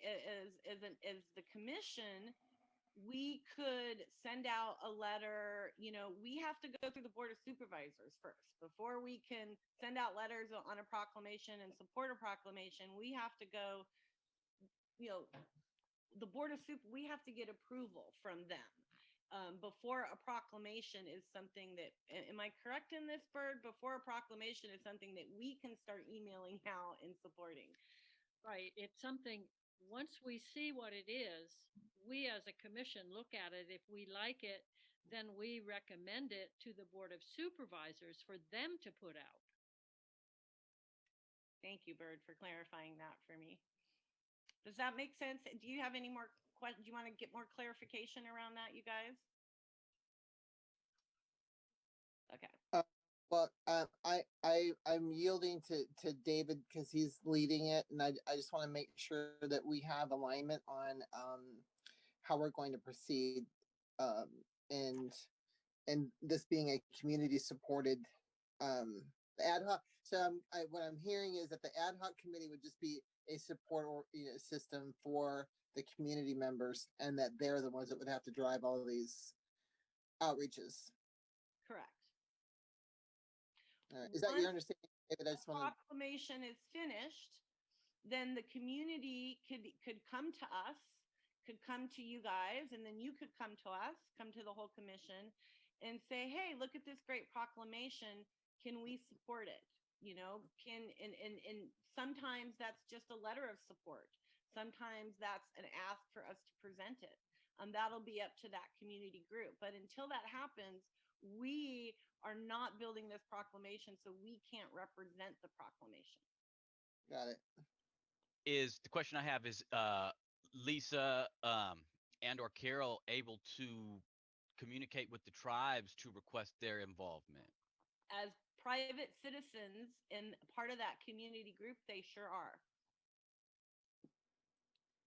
Okay. But as commissioners, it's not a commission project. Understood. This is Carol. Thanks, Carol. All right. I just wanted to publicly thank David for assuming the chairperson of this committee during my bouts with the COVID. You're welcome, Carol. I'm glad to hear you, and it sounds like you're doing well. I'm really glad to hear you. Thank you. Thank you. All right, any more discussion? So are we all on the same page now? All right, let's move forward. Sorry, I keep having to switch back and forth. All right, Citizen Observer Ad Hoc Committee. Oh, no, I'm sorry, I skipped. Digital Accessibility Committee. Bird, do you have any? Actually, we already did that because basically what it was hearing from Sean. Okay, got it. All right. Then Human Rights Cannabis Inquiry Ad Hoc Committee. Erin, do you want to report on that, or would you like me to? Probably you should. Okay. Well, we concluded the survey, as we mentioned last month. That's when we closed it. And UC Davis or UC Berkeley has been digesting the data for us. We just got back some graphs and some information, and we're meeting with him next week to discuss the meaning and to understand it better, and then we'll be putting the report together. Our goal is to have a report for you and a recommendation by next meeting. Any questions or discussion? All right. Next is the Citizen Observer Ad Hoc Committee. Larry, do you have anything to report? As far as I know, no. Eddie, I don't know. Aaron May was also part of that. It's been pretty inactive. My feeling is that we should put it on the back burner for now, unless Aaron, you have objections to that. But I don't think we have the energy to pursue it at this point. And as I said, Eddie's the chair of this, and he may differ. And if he does, I'm more than willing to continue to work with him on it. But it would require a very significant commitment on the part of at least 3, if not more, of the commissioners, if we wanted to do it in house. Otherwise, individual commissioners can volunteer to some of the other organizations that are trying to put a neutral observer program together. Okay, thank you for that honest response, I guess. Erin, you had something to say in regards to this? I was tasked with trying to find training programs, and the best thing I found a while back was the National Lawyers Guild. And so I met with Eddie, and I told him that I would try to contact them. And I sent them 2 emails, and I've left them 2 phone messages, and I haven't heard back from them. So, and also, Larry, I'm gonna have to agree with you on that. But I think we should maybe put this on the back burner for a number of reasons. Well, maybe what we can do, because we are, our bandwidth is really tight, maybe since the chair isn't here, the 2 of you could have a discussion with them, and maybe next month come back and we could close this committee. Okay. We'll put it on the agenda then. All right. Thank you very, very much. All right. Let's see. Next on the agenda. Boy, I'm having a, Eddie, Homelessness Ad Hoc Committee. Erin. Okay. Well, this is an ad hoc committee with Commissioners Rowe, Desir, and Haney, and we met on the, sorry, where was it? That's right. No, we met 2 weeks ago on the 28th, and our plan is to put together a list of homeless providers, which we're halfway through, most or more than that, and we're going to get them together to have a providers forum. And so we have a list that we met, and Mo gave us all her excellent ideas, and then David wrote up this beautiful list of our contact sheets, which we're going to still need to fill in some stuff. We're going to phone all these contacts. There are about 9 or 10. And then we're going to follow up with an email, like Google Docs sheet, like when can you make this meeting kind of thing. Mm-hmm. And then I can facilitate it. And that's what we're going to aim for.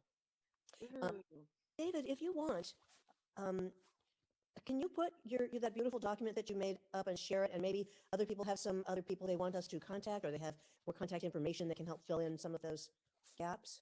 Yeah, you got it. Aaron, how were you talking about me sharing that like on my screen right now to be seen, or something else? Some way that you can figure it out that I can't. Is it something we can share through Google Drive, since we've got 10 minutes and a few important things to still address? I can indeed put the link in the notes. Or is it something, Aaron, that you want us to see now on the screen? It might be just faster if we just throw it up on the screen, get some quick input, and then move on. Okay, let's do it. Delaney, were you going to put it up, or did you want me to share my screen? I don't have it. I have so many things on my screen right now trying to do Eddie's job and my job that I would appreciate any help. You got it. No problem. And Mo, while you're here, I'm wondering, I'd like to make another meeting maybe after this one to firm up our list and get our plan and divvy up our calls. Would you be available on the 18th at 2? And then Mo, can you hear me? Okay, that's good. Mo, can you hear me? Okay, can we take this off the screen, please, immediately? Thank you. We don't ever want to disclose any information, contact information or numbers. Okay. Thank you. Sorry. Thank you for getting it off quickly. Is Monique here? She's still on, but she hasn't responded. David, would you be available to meet next Thursday to look at our list? Sure, absolutely. And I think she said that Thursdays at 2 were good for her. Right. I think so. Yeah. All right. Okay, that's done. Okay, thanks, done. Any discussion around this committee? Any input on the plan? Any ideas that you want to add? I like the plan. It's solid. Cool. Yeah, I was curious about what Burden was bringing up around the camping. Did you look into that at all, or? I just got his email, and I want to invite him to the forum because he has a lot to add. Brilliant idea. Yeah. On that one issue, I want him to be on the panel. He is quite an advocate for this issue. Well educated, yeah. All right. Any comments or anything else, commissioners, on this subject? All right. I am going to go to the next item on the agenda. We get to skip unfinished business, which is great, but we're going to dive right into new business. And our first item is human rights and masks. Bird, would you like to open up that discussion before we open it up to public comment? Well, you did send out those two links, and I hope everybody read everything. Of a couple of people in the community who were concerned about feeling as if they were discriminated against because they felt they could not use a mask and were not allowed to come into a grocery store because they were not wearing a mask. I believe we need to look at this in light of human rights, but not just for one person wearing or not wearing a mask, but the human rights of the whole community. Thank you, Bird.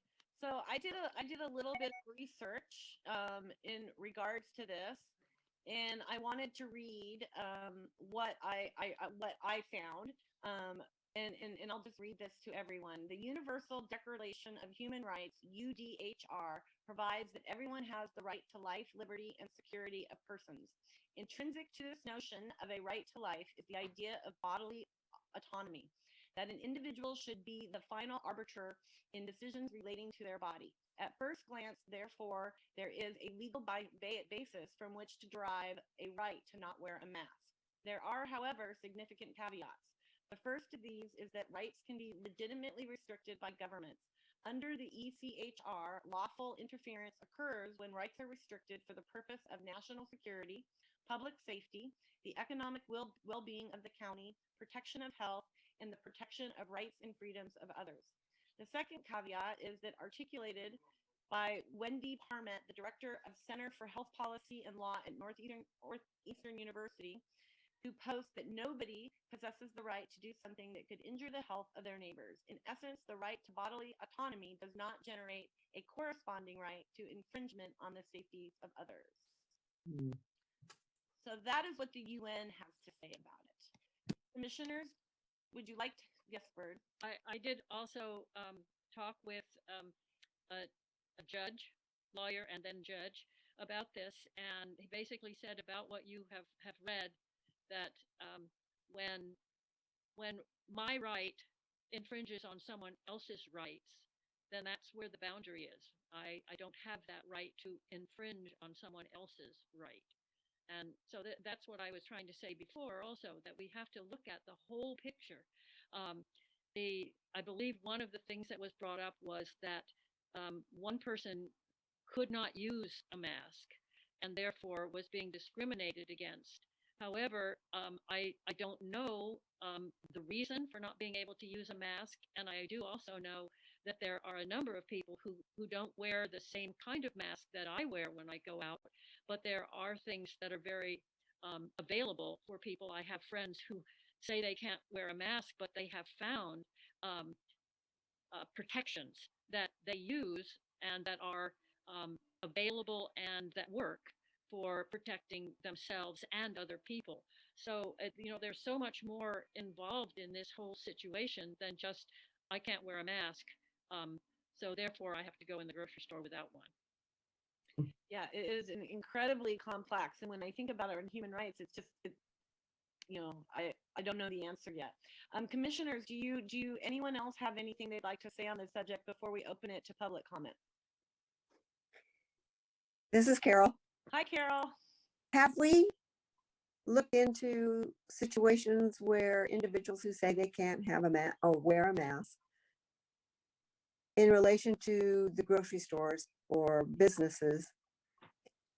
Is it the responsibility of the business to provide a mask or a shield? Because some people who can't wear a mask will prefer a shield.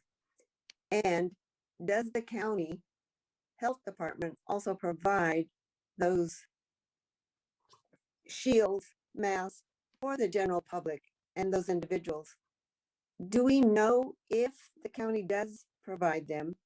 Are we able to refer those individuals to places that donate or provide such items as a shield, a mask?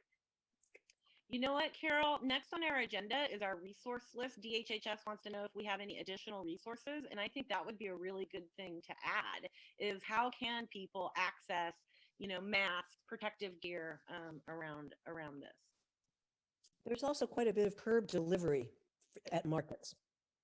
Yeah, but if you're on food stamps and things like that, you can't utilize those services. And you know, most folks who are on those kind of services are high risk. You know, so there's a quandary there because you can't use your food stamp card for Instacart. No, but you can order and drive up and pick it up at curbside at any store and use Oh, the you app can. there. Yeah, like Okay. you can go to Target or you can go to the co-op or you can go to Safeway and they have where you can do your order on their website or call your order in and then do your payment over the phone, even whatever they're calling the latest. Natural Foods does too. Yeah, you can do it at all of them. Yeah, you can't do it to pay for delivery, but you know, you could also call in the store and pay the store and then have a taxi bring you your food. You know, if you were using, because already using Instacart, you'd want to go there and pick it up yourself. The whole point is, I think it's people who are frustrated that they can't go in the store and shop for themselves is a frustration with some mask.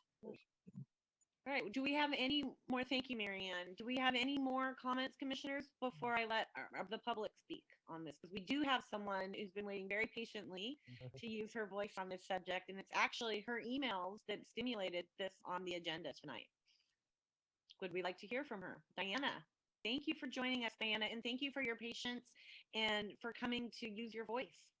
Thank you guys so much. Can you hear me? We can. Oh, I'm so appreciative of the opportunity. So I'm just going to roll through what I've prepared, okay? My name is Deanna Hardwick, and I am a resident of Humboldt County for 32 years since I was 18 years old. My husband and I have run a mom and pop in Eureka, California for 26 years. We have hired and trained hundreds, probably thousands really, of people in this county about our standards of professionalism, teamwork, and satisfying customers. We are in the customer service business. Our expertise is in sanitation. We are a small fraction of the workers here in Humboldt County that are informed about what the true laws and legislation are, because we carry workman's comp insurance, liability insurance, and we must keep current on new OSHA and state of California laws. We understand that only true legislation is punishable by law, not guidelines, orders, or mandates. I am speaking today not only for myself, but also on behalf of people who cannot speak for themselves, for the autistic and other special needs child or adult, the rape survivor, the hearing impaired, the domestic violence survivor, those who experience a panic attack in a mask, those who have triggered trauma from a mask, for the poor toddlers, children, and infants, and anyone forced to wear a mask when what they really want is their exemption honored. For a public accommodation, also known as a private business, to refuse somebody's service because of a guideline, order, or mandate not intended for the general public, our laws and legislations for our citizens are not only being ignored, they are being grossly violated. This is absolutely terrifying for me. Humboldt County right now is not a kind place for someone who can't wear a mask. It is not a kind place for the small business owner. It is not a kind place for the kid in the midst of their childhood and for the student that wants to go to school. Local businesses that remain closed from fear of public shaming are not even able to open because of lawless orders and guidelines. These businesses are paying high taxes. I'm sorry, I lost my place. Okay, for the buildings they rent or own, and every month another one is going to go bankrupt. Why? For legislative code 181080, public health officer cited, which begins only in the case of a spill. I don't remember a spill. This is one of 3 of the legislative codes cited for the local mask order. I guarantee you this is 100% unlawful to enforce such an order on their for the everyday citizen of Humboldt County and for any business to enforce such an order on their employees as well. I am thankful for the opportunity to shed some light on how enforcing unlawful orders on individuals are destroying our small businesses and also ruining the tone from the ones that are surviving by complying. Many of these businesses are now run more like a corporation than a friendly neighborhood store. Their employees and customers' rights are not honored by law. And by definition, they are discriminating when they refuse to serve a customer over an order, mandate, or guideline. Enforcing mask wearing, I'm almost done, sorry, it is causing so many people to feel rejected, abandoned, and even more isolated. They have been segregated over masks and are shunned altogether from an already lonely region. Our laws are meant to protect us, not just punish. I know that we all want Humboldt to be a kind place. I thank you kindly for my 3 minutes. I have great respect for all of your faithfulness. Thank you very much. Thank you. Is it Deanna? It is. Okay, thank you, Deanna, Thank for you. sharing. We can hear your caring in your voice. Erin? I wonder if you could clarify for me some of the, so I can understand better. What are some of the reasons that people are unable to wear masks?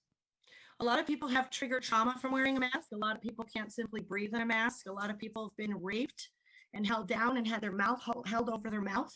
That is part of the trauma. Autistic kids, toddlers and children.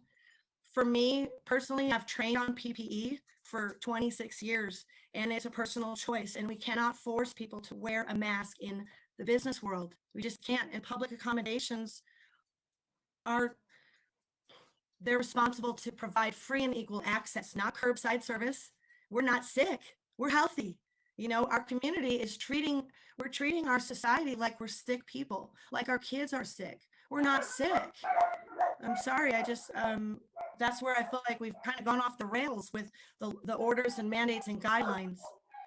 And if we just could go back to the real laws and legislation of the land, we could actually drop all the guidelines that are killing the small business and that are oppressing, because a lot of people were working during COVID those first couple months, no masks.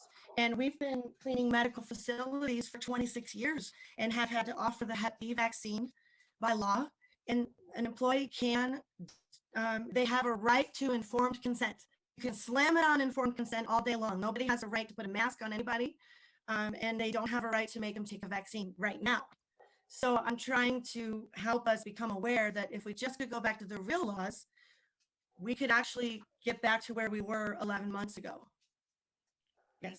I want to acknowledge the economic devastation that's gone on because of this. And I'm also wondering what Carol's opinion is on this. Carol, can I'm you sorry, hear us? I'm sorry, was there a question for me? I didn't hear. No, No, thank you, okay. Deanna. We appreciate it. Now we're going to discuss. Oh, Please, got it. Thank now you. we're discussing. Thank you. Yeah. So Carol, Diane, I did want to acknowledge the economic devastation that has come from this situation, and I understand you're having trouble with it. I just want to acknowledge that. And I was wondering what Carol's response was. Okay, thank you for asking. As you know, both Lisa and I work, well, Lisa's a board member, but I work for Indian Healthcare Organization. And I support the wearing of mask. I also understand and appreciate Diana's comments. Wearing a mask, and also with Lelania's comments and the reading of the UN stand on that.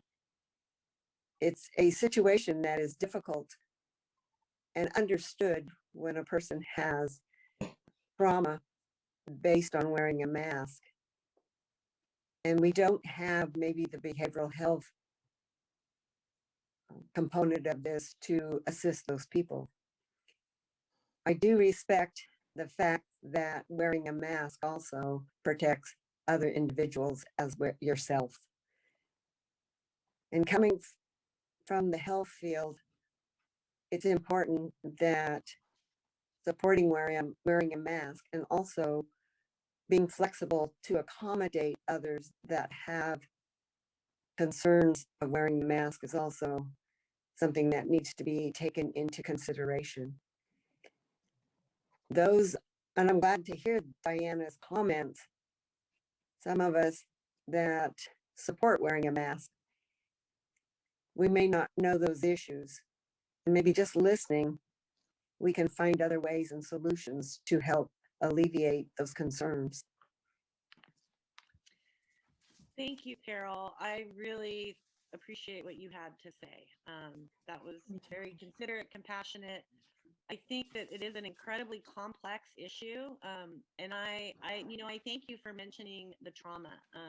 I'm a trauma survivor, and I definitely have to breathe through my mask because of rape. But I'm also high risk. And so I give gratitude for the mask. However, I'm also believe in human rights. And I think hopefully this will get under control. But if it doesn't, I believe that we will find ways to accommodate more people diversely, appropriately, so no one's at risk. But everyone is just learning right now in an enormous rate with COVID. No one has experienced this before. So we're all learning as we go. And the only way we make better decisions is by hearing our community. So thank you, Deanna. Marianne, yes, you had something that you'd like to add? Deanna, I hear what you're saying really clearly, and I appreciate it. Before I was a teacher, I worked in the retail industry, and I find that, and I was a manager of a very large shop locally, and I can say that I find that honest, open, kind communication is always the best approach. If you are advocating for somebody who can't wear a mask, calling the manager and letting them know and saying, we're going to come in at this time, you'll find that the employees will be helpful and help. It's very often folks show up so frustrated that the maskless are getting a really bad name because people always see on media or the the idiots who are like, I'll do whatever I want. They're just and they're not showing compassion to the people at the store, and they're not exercising that right because of any kind of mental health, emotional, or physical issue very often. But I find that if you are advocating for someone or advocating for yourself, very often it just takes talking to the human beings who work at the store. Before you get there, a quick phone call, hey, I need to come in. I'm sorry I can't come in during early shopping hours because I live 8 hours away or whatever. And you'll find that people will be really accommodating. And I think when we bring human compassion and kindness back into the conversation, then we'll find that we're not focused on the wild people out there who are discrediting those who need to be maskless. And unfortunately, right now, what the most things that we're seeing are those salacious activities when we watch the news, and we're not seeing the real issues that you are talking about and demonstrating. And I want to apologize if when I said curbside pickup, I wasn't saying, I was just saying there's so many. I'm a teacher and I have to wear a mask and a shield and do tabs and meet with kids in person. And my 8-year-old grandson's going to a classroom with a mask on, and it's all just a crazy world. And he has asthma and he has to wear a mask. So it's very complicated times. But I think that the most important thing that I would even suggest, and if you ever, just need somebody to talk to a manager, but I really think that it unfortunately, it's just how it is. We have to advocate for ourselves. We can't just go in and expect the people at the store to know. And if we go in with a kind attitude and advocate for ourselves, but because of the way the media has represented the maskless and demonize them, when you show up without a mask, the first thing people do is react with anger. And all I can do is apologize for any future incidents you may have to suffer through like that. But it is unfortunately, oftentimes I call it front loading because I'm a teacher. When you front load the student, they're going to teach you this. So if you front load the store, that you're coming. Very often, and that's not saying that's the only thing that we can do. But I find that having to navigate those waters because media represents the maskless as demonizes them, like you said, is really, and it's unfortunate because I would say a majority of folks are out there who are making all that fuss are not the citizens that you're talking about. They're not those citizens who really need to be able to do what they do and not have to go through being masked. So I support you, and I do appreciate that you brought all of those things to light. All right, so commissioners, David. I wanted to thank the presenter, Mrs. Hardwick, for coming and presenting what you did. I just wanted to present a couple of just observations related to the conversation that I've noticed that are really interesting to me. It's interesting how it seems to me like big box shops have less restrictions on them than smaller shops. I've seen even locally, right? Like if I go to a small shop, they might be, kind of rationing people in. Right. But some of the larger shops are not doing that. And so it's really interesting. It seems like it's a little bit easier for the larger businesses and the corporate big box shops to do business than it is for the smaller businesses. And so I think that that's something that's really needs to be looked at and addressed because it's what's led to a lot of small businesses going out of business. I think I wanted to address one other point too that Mrs. Hardwick brought up, talking about how private businesses cannot force people to wear masks. The only thing I wanted to bring up related to that is that I think that private businesses are afraid of lawsuits. And so it's a really fine line for private businesses on how to act, but they have the ability to act how they want, generally more easily than a public operation, right? And then the last thing that I wanted to just kind of loop back on is something that Mary Ann just said a little while ago in that, concerning the anti-maskers, Mary Ann just said, like, it's how it is. And I wanted to elaborate on that it's how it is because I think that freedom is something that is in the blood of the United States of America. And I think that some people take it to a certain point, some people take it to an even a different point, right? And so I think that's kind of why it is the way it is. But those were my comments. Thank you all for the great comments. Thank you, David, for your comments. Commissioners, any more comments on this subject? It's Lisa. Hi.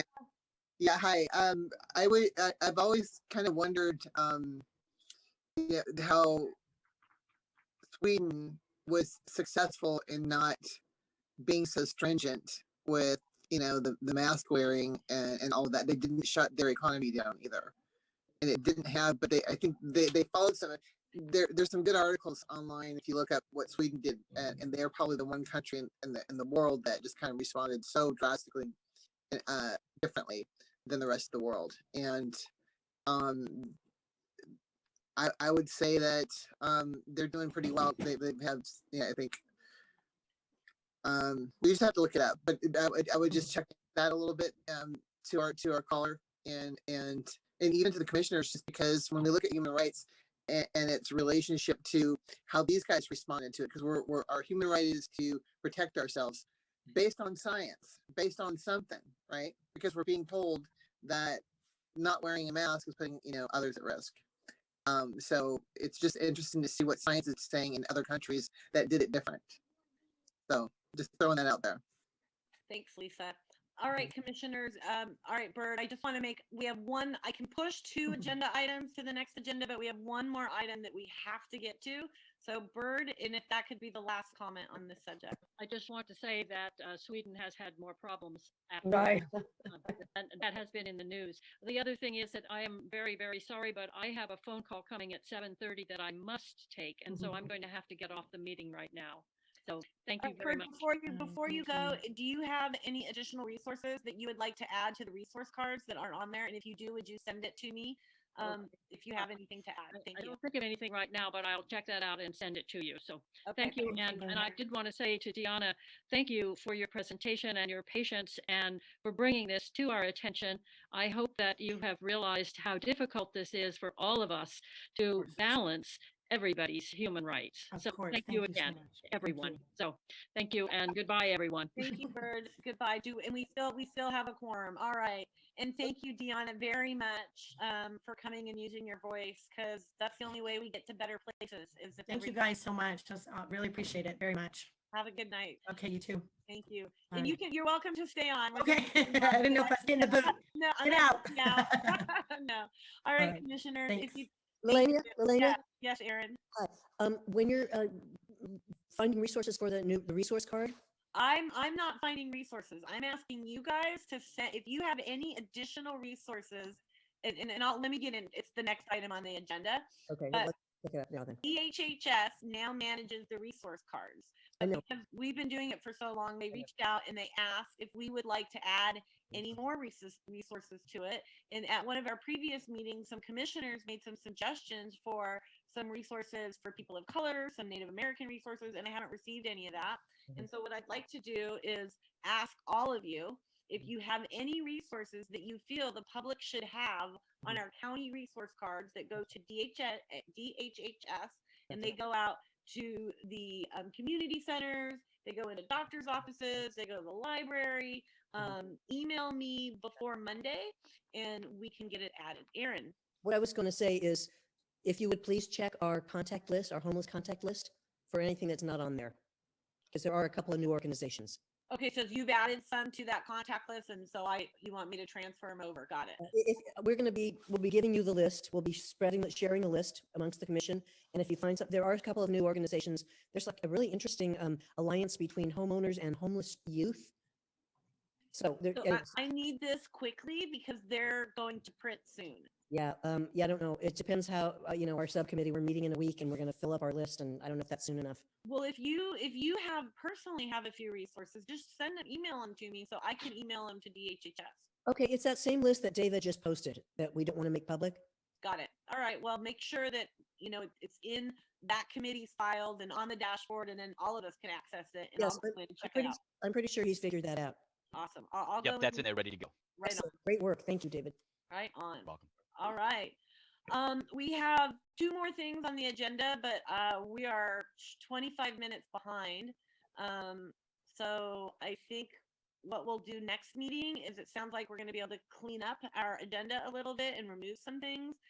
And then maybe what we can discuss is creating a human rights survey and putting a committee together for operating procedures. But I feel like I'd like to move those to next month's agenda. Sure. All right. Do we need to make a motion to? I'll move that we Adjourn. ban IBAR, or whatever the word is called, the last two items on the agenda to next month's agenda. Fantastic. Can we have a Sec- second? Lisa, All right, Lisa seconds. All those in favor?